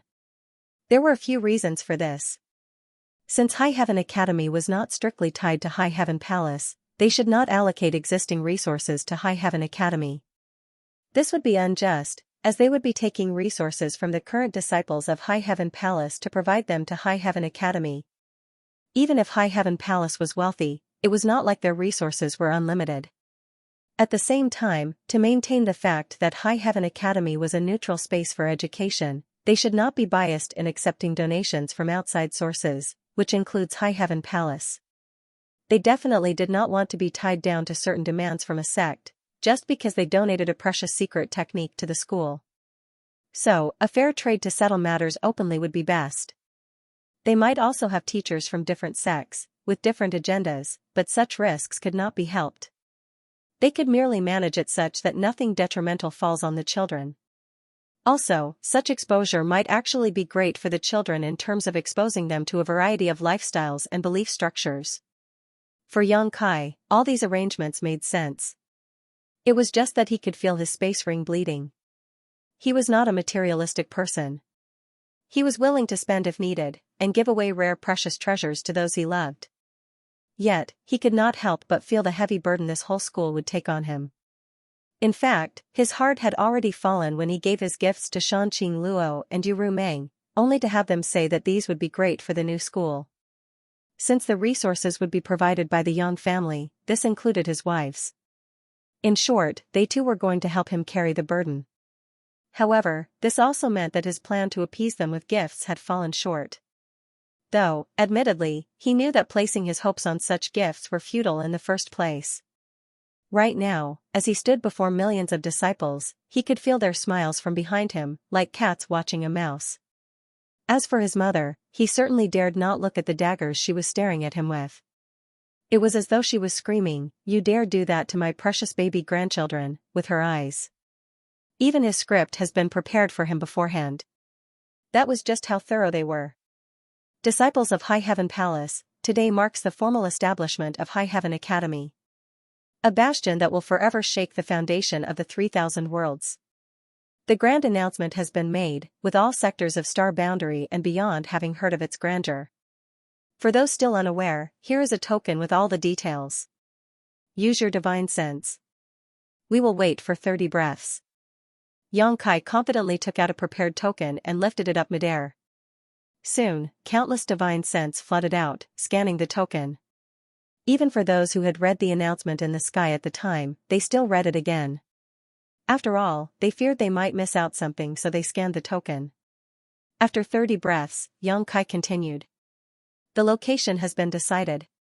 It will be within High Heaven Star City. I will be creating a secret realm to house High Heaven Academy. But, I would require the assistance of the disciples here to help create it within a month. Next, Xianxia took back the token and released an artifact this time. This was an artifact that was typically used during such grand gatherings. Activating it, a HUD display, over 100 meters tall and over 200 meters wide, appeared in the air. On it was a large list of items, each with a price tag. However, this price tag was not based on Open Heaven pills, nor were they based on the merit system in High Heaven Palace. This was another independent system created, with the currency being used called credits. There were items like world beads, Open Heaven pills, Tai soul cleansing water, Xianxia's own protective talisman, and so on. Naturally, all these items listed had to be from Xianxia's own collection, or that of his wives. There was a range from basic items that cost only 10 credits, like an Open Heaven pill, to expensive artifacts like world beads, which came at the billions of credits. To earn credits, one would need to contribute to the foundation of High Heaven Academy. You may trade in copies of your secret techniques, artifacts, pills, and so on. Their value will be fairly assessed, and you will gain credits upon a successful transaction. Do note, certain items will not qualify to be traded, as they will not help our future generation. Items like Open Heaven pills, artifacts that require one to be in the Open Heaven realm to use, and so on. Keep in mind that these will be used for children. If not, you can also help in terms of labor, helping us build up the future of the next generation. Xianxia looked around to check everyone's expressions. At this point, there was clear excitement in their eyes. After all, it could be said that the items on sale were relatively cheap for their price. If Open Heaven pills were the baseline of 10 credits, then artifacts that should cost tens of millions were basically on offer, costing less than half their usual price. Furthermore, throughout one's cultivation journey, who did not have artifacts or pills that they had outgrown? Many might keep them for sentimental value, if not never bothered to sell them. However, now, was this not a golden opportunity to get rid of what they no longer needed for something better? In short, this was too good an opportunity to give up on, and everyone knew that, except for Xianxia's children. Their eyes were gleaming with excitement. For helpers, a variety of tasks are available for you to pick up. Then, the screen flashed and changed once more. This time, there was a list of jobs that the disciples could pick up, each yielding different amounts of credits per task or per hour. Even this was a luxury, as even someone doing clerical work was going to be rewarded 10 credits an hour, which was an Open Heaven pill an hour. This was a huge contrast to the same task that would reward 3 Open Heaven pills a day. There were even tasks that would yield tens of thousands of credits each hour, like array creation. It was fair to say that this was an event no disciple would want to miss. After all, this was only open for a month or so. Those that wish to take up a task, speak to the palace manager and vice manager. As for those that only wish to trade, you can use the exchange hall. It will be available through this period to process all transactions. You only have a month, so make best use of it. Xianxia ended the speech on that note. He gave a nod and Hua Qingxi, the palace manager, took to the stage to wrap everything up. In fact, once his speech had ended, Xianxia immediately tore space to quickly leave and set up the foundation for the secret realm. After all, without it, nothing else could start, and a month's time was already stretching it thin.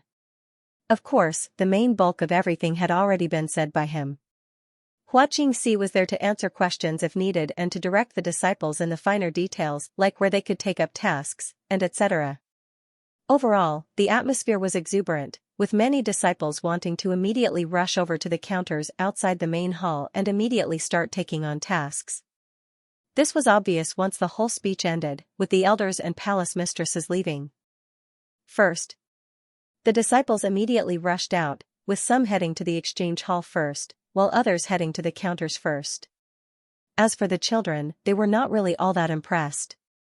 After all, what did this have to do with them? There was no artifact that they really wanted, nor pills. In a way, though Xianxia and his wives had tried not to spoil them, living in Starry Sky Palace, within their own little bubble, it had made their common sense skewed. Right now, invaluable treasures were nothing in their eyes, as open heaven pills were merely snacks for them. In short, they did not truly understand the value of each open heaven pill, or how hard it was to earn one. However, this was to be expected, since they were all still really young. The three oldest, Yangji, Yangsu and Yanghao, 12, 12, 10 respectively, who were free to go out whenever they wanted, never bothered to spend any of their open heaven pills. Likewise, they never needed to earn any open heaven pills with Xianxia around. At the same time, the twins had no interest in shopping, while Yanghao only concentrated on cultivation. Though to be fair, they had been provided with all they could ever need, so why would they need to shop for items? If the three oldest were like this, then the rest, who could not even go out alone, could not have been much better, right? So, naturally, the question that popped up in their mind was, so, why were we brought here? And as if to answer that question, the wives, who had disappeared from the stage, had just entered the room. The first to enter was Zhu Qing, who turned to Su Yan behind, so, only Yangji and Yangsu? Are you sure? Won't it be hard on the others? Shanqing Luo added, not like the other little ones would be of much help at this point. But, they will each have a role to play later. We agreed to have him divide his time equally, right? Ji Yao's calm voice entered, N. Right now we are just setting the foundation. The faster we get this over with, the more time he will be spending with the rest. Yangji, Yangsu, come with me. As for the others, follow your mothers back to Starry Sky Palace for now. Each of you will have your own tasks to do, and your father will join each of you later. Su Yan gave a soft nod and lifted her hand. With that one small movement, the twins gently floated to her side as the other children watched. However, before anything else happened, the heavenly demon queen spoke to Yangji and Yangsu through their divine sense. Bring that little one with you. Why? Yangji wanted to ask, but Yangsu had already spoken up without questioning it too much. Mother, is it all right if Yangling comes with us? The other mothers immediately looked at each other. Shanqing Luo shook her head, since it would be unfair if they took only Yangling along. It would also be unfair to the rest if she was the only one without strength and was allowed to go. Meanwhile, others were also showing reluctant expressions. Favorism was normal, since they were still humans. But, they could not possibly let it be so evident, right? As mothers, it would be hard to explain to the rest why Yangling was allowed if she could not help out. Su Yan gave a soft sigh and shook her head. Yangling will be with Sister Xia in the Starry Sky Palace. They would be busy refining pills. Seeing as she got rejected, Yangsu simply gave a nod and did not question it any further. As for Yangling, she initially got a little excited but was let down by the final decision. Hey, why did you agree to ask? Yangji asked Yangsu through their divine sense and she immediately replied, because Yangling wants to come with us. Also, aren't you curious why she is paying so much attention to Yangling? I guess I am, but isn't it because Yangling likes her? Yangji asked, and Yangsu refuted, I don't think it is quite as simple as that. She mentioned something about Yangling, but was cut off because mother entered the room. Now that you mention it, even I am curious about it now. Yangji added. Well, we can't do much right now. Our mothers are against it so we can only wait. You can ask her for the reason in the meantime. I doubt she would answer if I were the one to ask. Yangsu shrugged. I refuse. Seemingly able to hear their conversation, the heavenly demon queen immediately said to the both of them. Speaking of another in their absence is far too uncouth. If you so desire to hear it, then gather without the adults. And, listening in on others is not uncouth? Xianxia rolled her eyes. What remedy exists for these unwelcome vocal manifestations that impose themselves upon me without invitation? The heavenly demon queen replied back in an unbothered fashion. You. Xianxia wanted to curse but was cut off. Okay, see the rest of you later. Su Yan said, and the space around her distorted, with her and her two children's figures disappearing from the scene. However, it was not just those three, all the other mothers and children also got transported away at the same time by her manipulation of space principles. By the time space around them returned back to normal, Yangji and Yangsu were already in the sky, far above High Heaven Star City. Below, they could see the whole city, which was magnificent as it was wide. Yet, despite its grandeur, there was a single figure that stood out even amongst the most magnificent palace complexes. It was their father, who, at a corner of the city, was exuding a heavy pressure to all those around him. Thankfully, it seemed like the streets around him were empty, as an evacuation order had been sent out earlier. Yang Kai was solely focused on 3 streets. The buildings of these 3 streets had all been bought by him, and everything was to be transformed into the new school. Overall, it covered about 10 square kilometers, which was large to many but still too small for the scale of the school his wives had in mind. In other words, he needed to create an even larger space, around tens of thousands of kilometers, within this area. This would be an easy feat for any open heaven realm master who was extremely proficient in the Tao of space. The difficulty came with the requirement that individuals must be able to enter and leave without suffering any side effects. It needed to be said that for people to move through different spaces, there was bound to be disorientation to some degree. After all, they would be moving through the void in most cases, similar to how most transport arrays functioned. Typically, for cultivators of certain strength, this would be fine. If not, they would wear protective artifacts to shield them from such effects.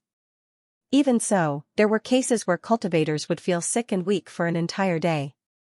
Meanwhile, High Heaven Academy was expected to welcome regular mortals. Their physique was already weak to begin with. Could they truly bear the brunt of such a harsh travel route? Furthermore, most would not be able to afford such artifacts on their first trip. Though subsequently High Heaven Academy would be giving out artifacts to all students to function as their identity, but that merely minimizes the problem rather than solves it. Yang Kai had to realistically solve the problem at its root. Transport arrays were still necessary, but he would need to fix the warps in space that caused such discomfort. To do that, he would need to create them in a way that does not move through the void. Let's set up a protective array first, to prevent anyone from accidentally entering. Yang Kai muttered as he tossed out a few 8th-order materials around in a pattern, and drew out a basic protective array. To keep outsiders out. Next, with the aid of star boundaries space within the protective array started to visibly compress. It was evident, as the buildings that were present started to shrink smaller and smaller, till they were almost indistinguishable from toys, till they could no longer be seen anymore. In fact, what appeared to be a scene of buildings and streets, turning into nothing but darkness. At this point, Yang Ji and Yang Su were just staring and learning. Naturally, they could feel from the changes in space principles that this darkness was not the typical void that they were used to traversing. Rather, it was merely empty space, from the lack of any material around the region. The buildings and streets had merely been shrunk down. From what Yang Ji and Yang Su knew, this was similar to the artifact called Floating Mountain, which Uncle Li Wui made. The difference being that the floating mountain would require one to wrap space to enter, while this allowed one to walk into it to enter. That was why Yang Kai had erected the protective array first. Next, Yang Kai entered the protective array, and Su Yan, judging that it was time, also followed behind and entered without resistance. It was clear that Yang Kai had set the array up, knowing their presence. Their next sight changed drastically. They had naturally shrank. In front of them was a space filled with nothingness. The only thing that helped them realize this was not the void was the complete lack of void turbulence. At the same time, when they turned behind, they could see gigantic structures that would take them an hour to climb. Even what they would consider as pebbles outside were now hills to transverse over. It was overwhelming in a way, and also interesting at the same time. Yang naturally looked towards an insect on a wall, and even that was far bigger than him.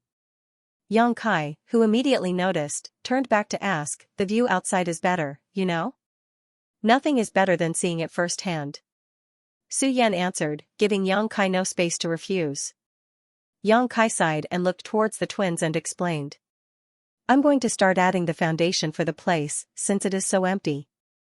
Then, Yang Kai closed his eyes and started to focus. He pictured a scene in his mind, one where the ground was filled with earth, deep and unending, with caverns to explore, with jagged ravines carved dramatic pathways through the landscape, their edges softened by cascading vegetation that tumbled toward mysterious depths below. An endless bottom that could not be broken, and space for future arrays. Once he opened his eyes, Yang Kai placed his hand down and lifted it. The empty world was soon filled with light, so blinding that it would put the sun to shame. Yet, from its mere presence, something that transcends the principles themselves was formed. The light itself soon dissipated, and in front of the bare darkness that sought light, it was now filled with unending earth, no different from the lands outside. Yet, these lands were mysterious. They were similar but different to what was outside. In all appearances, one would not be able to tell. However, for Yang Ji and Yang Su, who had great mastery over the Tao of space, this new earth was something obviously foreign. They mimicked the real thing, close to perfection, but were still not the real thing in itself. Nevertheless, they would function no different from the real thing, so did that really matter? Yang Kai looked at the brown scene in front of him. So far, even with visions of vegetation, life did not sprout from nothingness. Though he was in the world creation realm, able to create matter from nothing, that did not mean he was a master of life. Still, it was enough to impress his two children. Whoa! It suddenly got filled up. Is this what it means to reach the world creation realm? Yang Ji exclaimed. Su Yan added, and even I would not be able to create something from nothing as freely as this. Your father is amazing, isn't he? N. Yang Ji and Yang Su gave strong nods, holding expectations to one day reach that realm. However, they could hear a voice of disagreement, a familiar voice. You innocent little ones remain blissfully unaware if such trifling displays should stir your wonder. The heavenly demon queen added, unimpressed by this scene. What are you talking about? Father is creating an entire world right in front of us. If that isn't amazing, then what is? Yang Ji rolled his eyes, sharply pointing out the flaw in her argument. Even those in the open heaven realm are unable to do something like this, unless they part with a part of their small universe, which comes at the great cost to them. Even if we master the Tao of space, we would not be able to create something from nothing. But Father is doing just that from his own will. I don't think you fail to see that. The heavenly demon queen gave a scoff, so those realms within a few of your kind are distinguished as small universes. Flawed worlds conceived from the materials of this one. Discourse with one such as yourself is fruitless. Just know that worlds born without life at the start are flawed. This world requires the tempest of time to breathe life into it. It is not a true world in the truest sense. Yet still, this creation serves its appointed design, and to those of unrefined eyes, it shall bear no variance from a true world in its manifestation. Upon this point alone, do I grant my acknowledgement. The heavenly demon queen stated and no longer wished to explain further. Still, her words did spark interest in Yang Ji and Yang Su. They could not help but ask their mother, Mom, why is there no life here?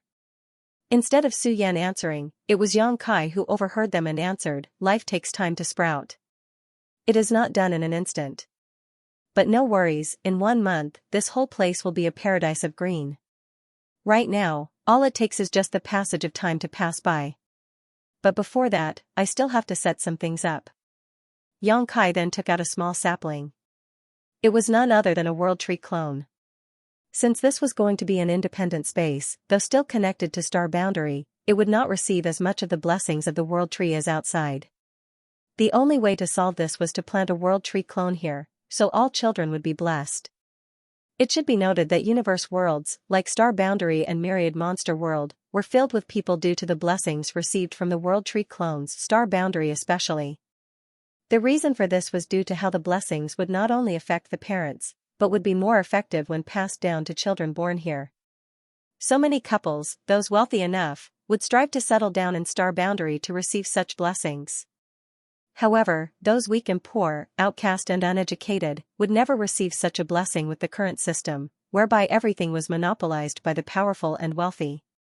Since his wives wished for a better system, a more fair system, as their husband, who had also strived through adversity from the bottom, why would he be against this? He would also like to give opportunities to those who lacked them, and allow those diligent to go further in life.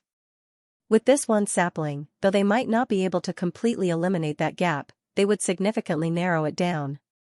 As long as parents were willing to put their children in High Heaven Academy, there was a greater chance for them to prosper, and an even greater chance for their grandchildren to prosper.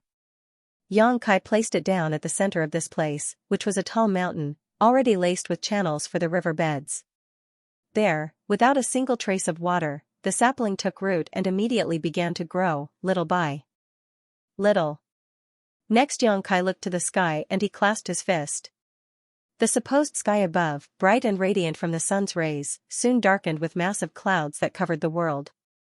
Xianxia soon turned to the three behind him, and said, "Next is to speed up time, for the cycle of life to begin. With yin and yang already in existence, with fire provided in abundance, earth and air created from my will, and with wood and metal by time, this world would be complete. We should leave now and let nature take its course. I plan to speed time up by 100,000 times before the rest arrives." I hope this has been educational for you too. From beginning to end, this had taken about 2 hours. The basic foundation of the world has already been established, but Xianxia still has much to do, more things to adjust, like natural formations of mountains and rivers and the space arrays themselves for others to enter. However, he could not possibly allow his children inside a space with such drastic time dilation. Yangji and Yangsu felt amazing at the power his father possessed. With a wave of his fingers, mountains and rivers were carved, with a thought, lightning and rain was called upon. Still those words from the heavenly demon queen nagged at them. In the end, it was as she said, that time still needed to pass for the world to become complete. In that case, was this world really not a true world? The twins seemed to be deep in thought, as though they were comprehending the mysteries her husband had performed. So Su Yan excused them, "I think they have realized a few things. That has already made this trip worthwhile. For now, we will wait outside while you work inside then. But, since we three are here, I would like to ask what kind of design you plan for the space arrays. I want these two to have something to do while we wait for you outside." That had been a tacit agreement that their children were not allowed to enter in space that distorts time. So naturally, the twins would be kept out of this place before time began to speed up, and would only be allowed to enter once time had been set to normal. The reason for this was Yang Shui and Yang Xiao, who had lost their childhood while trapped in the flowing time temple. There was also a little bit of their own selfishness at play since Su Yan and the rest wanted to raise them till adulthood for as long as possible. Xianxia gave a nod and produced 3 tokens from his space ring. Using his divine sense, he carved out the base design of the space array on it, and sent it over. There were even instructions written on it, detailing what material should be used for each component of the array. Su Yan saw it with a glance and gave a nod, understanding everything. As for the twins, they were still a little lacking, so they would need guidance on it. "Okay, you 3 should leave first. I'll connect the array once I'm done with the basics here," Xianxia said as he reached out and a portal opened up behind Su Yan and the twins. Once outside, Yangji and Yangsu could not help but stare at the portal closing and the whole interior of the world changing from one instant to the next. After all, 1 second outside was more than a day inside. Though there was no day and night, rain would appear and then disappear in the blink of an eye. Even their father was merely after images inside, along with the mountains and rivers that could form and disappear in the next instant. Still, the one thing that was noticeable was the constantly growing world tree clone, and the original barren soil which soon sprouted patches of green, till it was covered. Even the mountains, fully grayish or brown, soon had green or white. The only time they had seen such a sight was within their father's space-time river, but that was only a glimpse while this was playing out right in front of their eyes. Su Yan allowed them this moment before speaking, "Want to surprise your dad?" Yangji and Yangsu looked back and gave a nod. Of course they do. Who would not want to surprise their own father? If we can create these space arrays during this time, don't you think he would be impressed? Su Yan added, and the eyes of the twins already gave her the answer. So, out on the empty street, she took out a table and a few chairs, and set it up for them to have class. For some reason, once they were out of the protective array and got seated, the heavenly demon queen also took the liberty to get out of Xianxia, and appeared right on top of the table, as though there was nothing wrong with her being here. It might be the case where Su Yan had already met her firsthand, and accepted her existence, that was why she felt comfortable to come out. Nevertheless, she seemed quite comfortable here. As the heavenly demon queen had predicted, indeed, Su Yan did not do anything to her and just left her be, as she solely concentrated on teaching the twins. Su Yan would explain what certain parts of the space array meant, and how this combination worked to enforce the other function. At the same time, the twins would ask questions, pretty much fully focused on the lesson, all while the heavenly demon queen just silently appraised the space array. Also, as though everything had been prepared beforehand, Su Yan even took out empty array plates, which she had master ma fancraft prior. It had to be said that this was a lesson she had wanted to teach them for quite a while, so lesson materials had been prepared beforehand. These empty array plates were basically a base, made just for them to fit the array on top of it to be used. Naturally, it was not going to be effective as an array plate made for a singular function, but for educational purposes, nothing could be better. Also, like Xianxia when he first touched upon space arrays, Su Yan's mastery over the Tao of spirit arrays was lackluster, but she was basically one of the best when it came to the Tao of space. Therefore, she could teach the concepts of the space array. The twins would place different materials, engrave lines, and fill these lines with different materials to form the space array. However, as expected, the first time yielded no success. Still, they had the whole day to keep testing, so they did, while they continued to converse in their minds, testing out different theories, perfectly in sync. Strangely, while they did this, the heavenly demon queen just watched on in silence. Even if she had anything to say, she knew that this was for the twins to figure out, that guiding them too closely would be detrimental to their growth. After all, even Su Yan, once she explained everything, merely sat back and watched as the twins fiddled with their array plates, and would only answer when the twins had a question. In fact, Su Yan was actually building out the basic structure of the array outside while the twins were seated. After all, she already knew what needed to be done from the instructions Xianxia had given her through their divine sense before she left. On the first day, the world was formed with greenery ever present. On the start of the second day, the world created was connected to the outside world, with masses moving in and the construction beginning, with two of the space arrays being made by Xianxia and Xianxia. On the third day, arrays experts moved. Those proficient in the Tao of space had set off to other universe worlds, and even Xianxia and Xianxia were deployed, with Su Yan overseeing them of course. On the fourth day, the children started to work as well. The young masters like Yang Hao and Yang Zhirao, who were more in tune with martial cultivation, would work hard on construction, and the young mistresses, if they had certain inclination to artifact refining or array formations, would help out with those various aspects.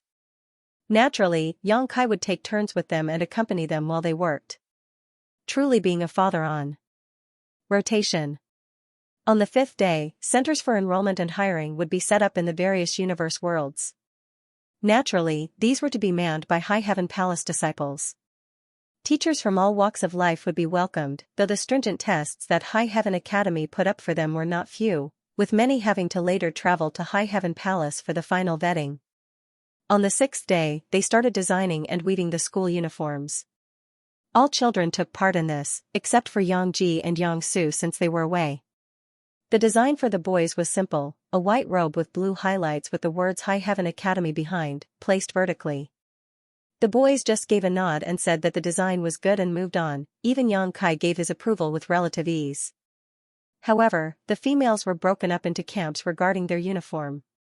Some wanted it to be mostly blue, some wanted it to be a one-piece dress, some wanted it to have a floral pattern. The battle was just as intense as any other, with his daughters pointing and pouting if rejected, with their mothers approving and disapproving designs. They had to cycle through about 100 different designs, with the final decision laying with Xianxia. If he could, Xianxia would rather they make the decision themselves, since he was hardly interested in clothing. Still, it took the whole day, and through all the designs, they settled on a two-piece uniform robe with blue highlights, with the skirt being blue, and even adding a phoenix pattern for the girls, with the same vertical, on the back. However, to make it matching to the two simplified male uniforms, they made the boys' pants blue as well, and had a dragon pattern sewn into it. As expected, the boys readily agreed, just wanting to get this over with, and so, the tough 6th day had passed. On the 7th day, plants, animals, and monster beasts were brought in. Monster beasts would be allocated an entire mountain range, sealed within an already prepared array formation to separate them from the children. They were meant for the Tao of beast taming. As for the more ordinary animals, they were spread around the fields and lakes, just kept out of construction zones. The plants brought in were all different, some rare, others common.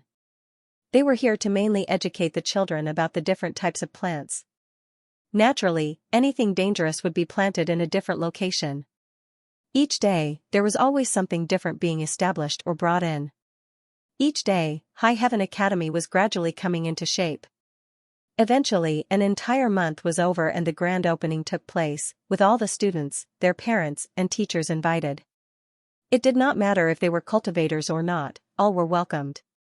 Even teachers, with heads full of white at 70 years old, were invited.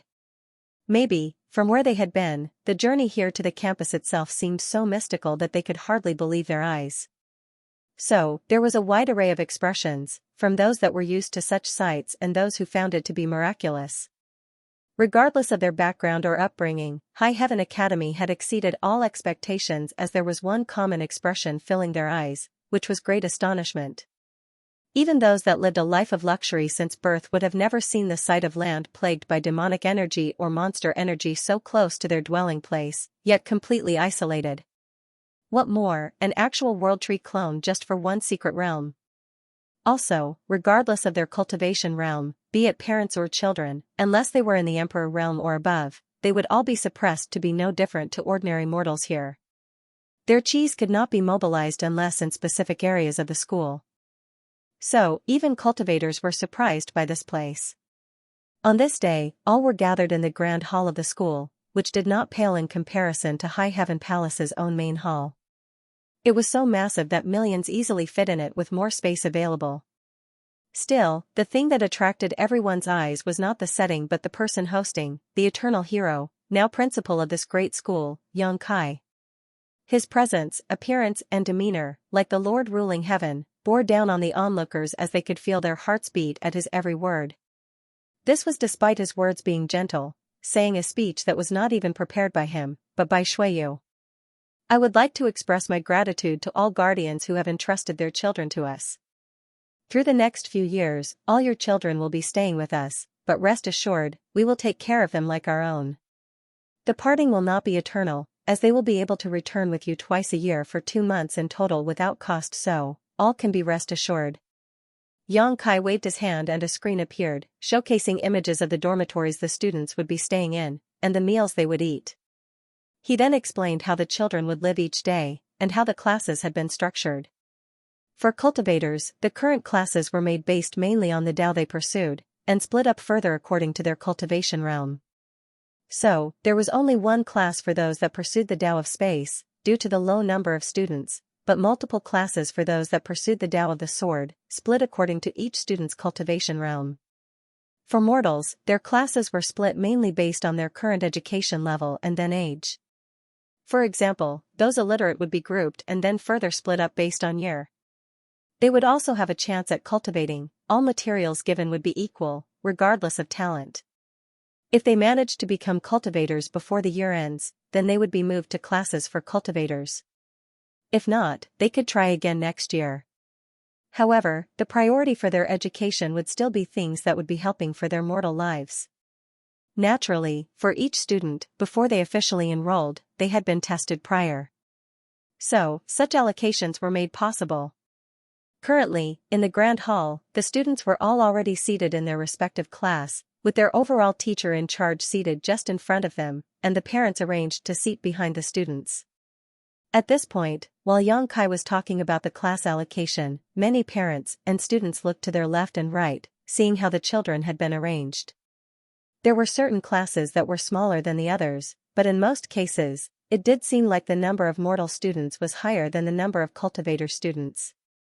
This was natural. After all, High Heaven Academy provided mortal students with far more benefits than the cultivator students, who most likely hailed from relatively well-to-do families. Therefore, many cultivators chose not to send their children to High Heaven Academy. Nevertheless, Xianxia and High Heaven Palace's fame was not to be underestimated. After all, Yangji and Yangsu could sense quite formidable auras amongst the students here. There naturally were also those from the 36 cave heavens and 72 paradises, whose aura stood out amongst their fellow classmates. Nevertheless, Yangji and Yangsu still stood out amongst everyone. Even within their class of 20 students, which had been modified to teach both the Tao of space and the Tao of time, due to the limited number of students who could comprehend the Tao of time, they could see familiar faces from the Phoenix clan and Dragon clan. However, due to the purity of their bloodline, the other children felt a sense of oppression whenever they looked at the twins. The most interesting thing yet, since they were in a combined class, they had two form teachers. One was Uncle Li Wu, and the other was Uncle Sui, who was Yang Kai's third disciple. "Brother, is it me, or are people staring at us?" Yang Su could not help but ask, sensing stares from a lot of parents. Sullivan, though I wanted to go into detail of what each child does with Yang Kai, I think it would be too much seeing how there is only one chapter a week. I also wanted to start the school arc sooner. I don't know. Maybe because we are father's children? I don't think I'm handsome enough to get that kind of attention. Or maybe they are just looking at you cause you are so cute. Yang Ji theorized. Yang Su blushed a little and corrected, "Brother, stop belittling yourself.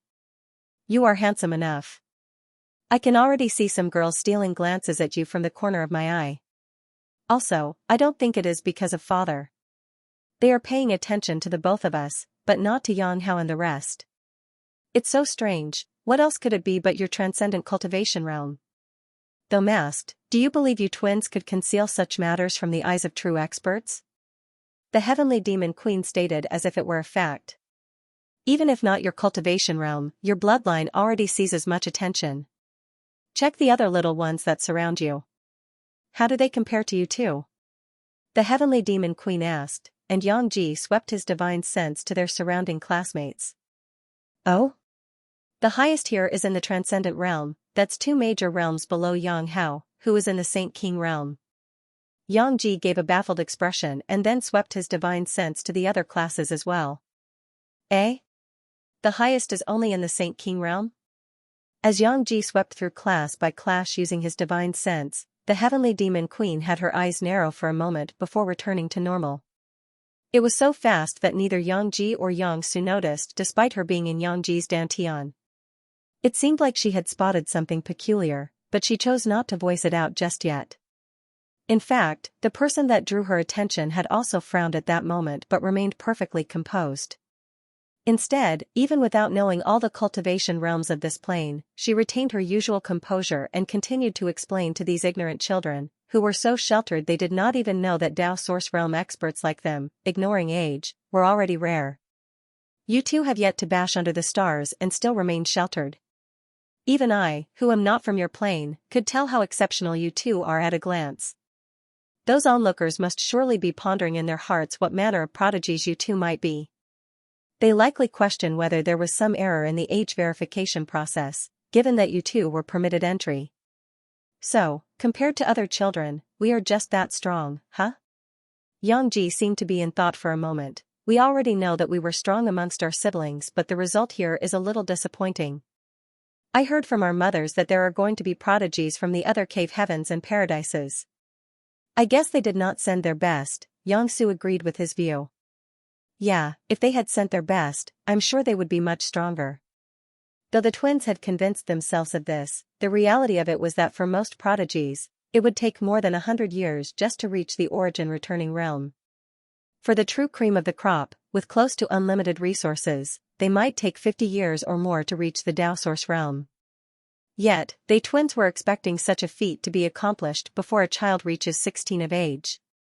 Still, it was true that most of the best from the cave heavens and paradises were not sent here.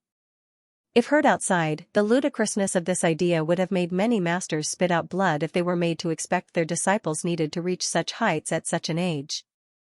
This was highlighted by how shocked the other children's parents were. They would exclaim, with their divine sense with each other. How is this possible? Who raised those children? Dao Source Realm before 16. Wait, they haven't even hit puberty yet.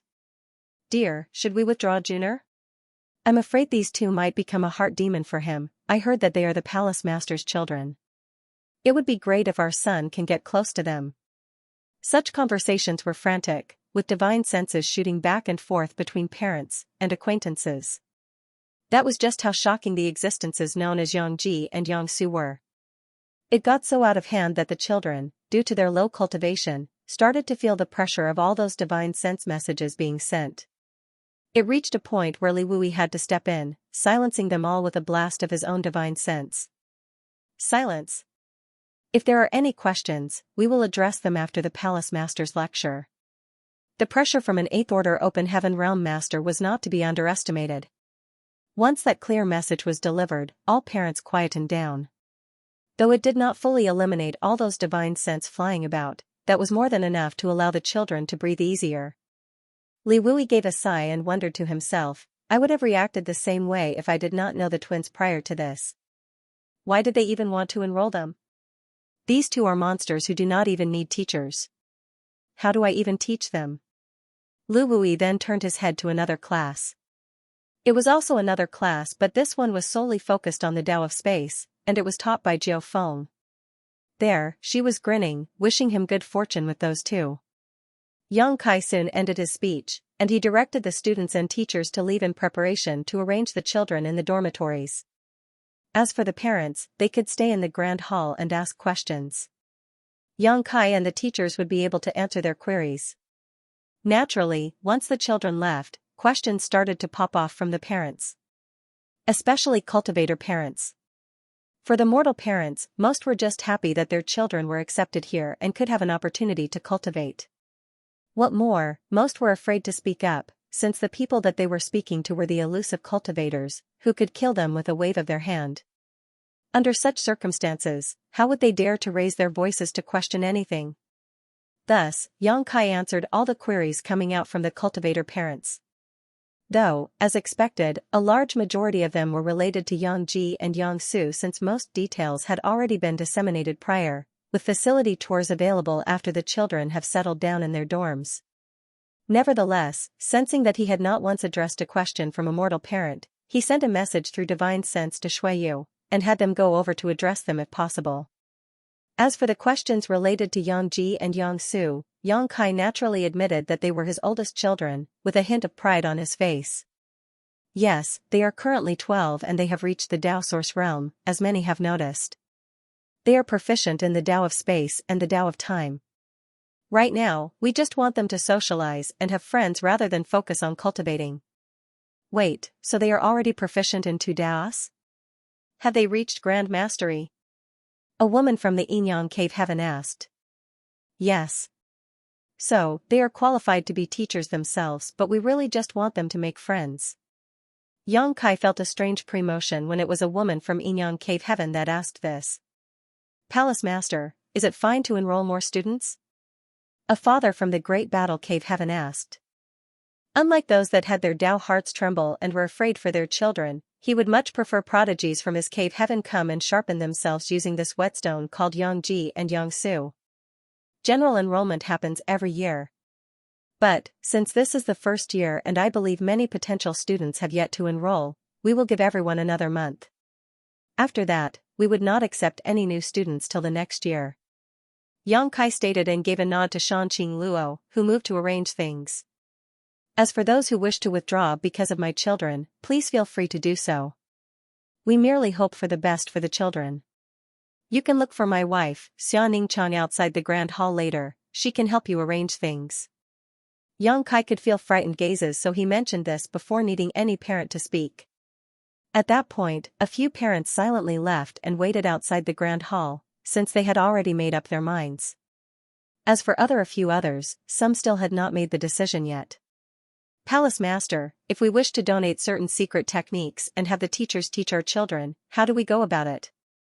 One father asked, even preparing a manual in his hand. You can talk to the form teacher of the class later and tell them about it. We leave it up to their discretion. Some secret techniques might not be suitable for the form teacher to teach. So, you would need to speak to the teacher individually. This way, the secret technique need not be spread to the academy, and you can have the teacher swear to secrecy. Xianxia explained. Palace Master, will there be any bias against our children if they ever get bullied by your own children? One concerned mother asked. After all, the ones in power here were those from High Heaven Palace.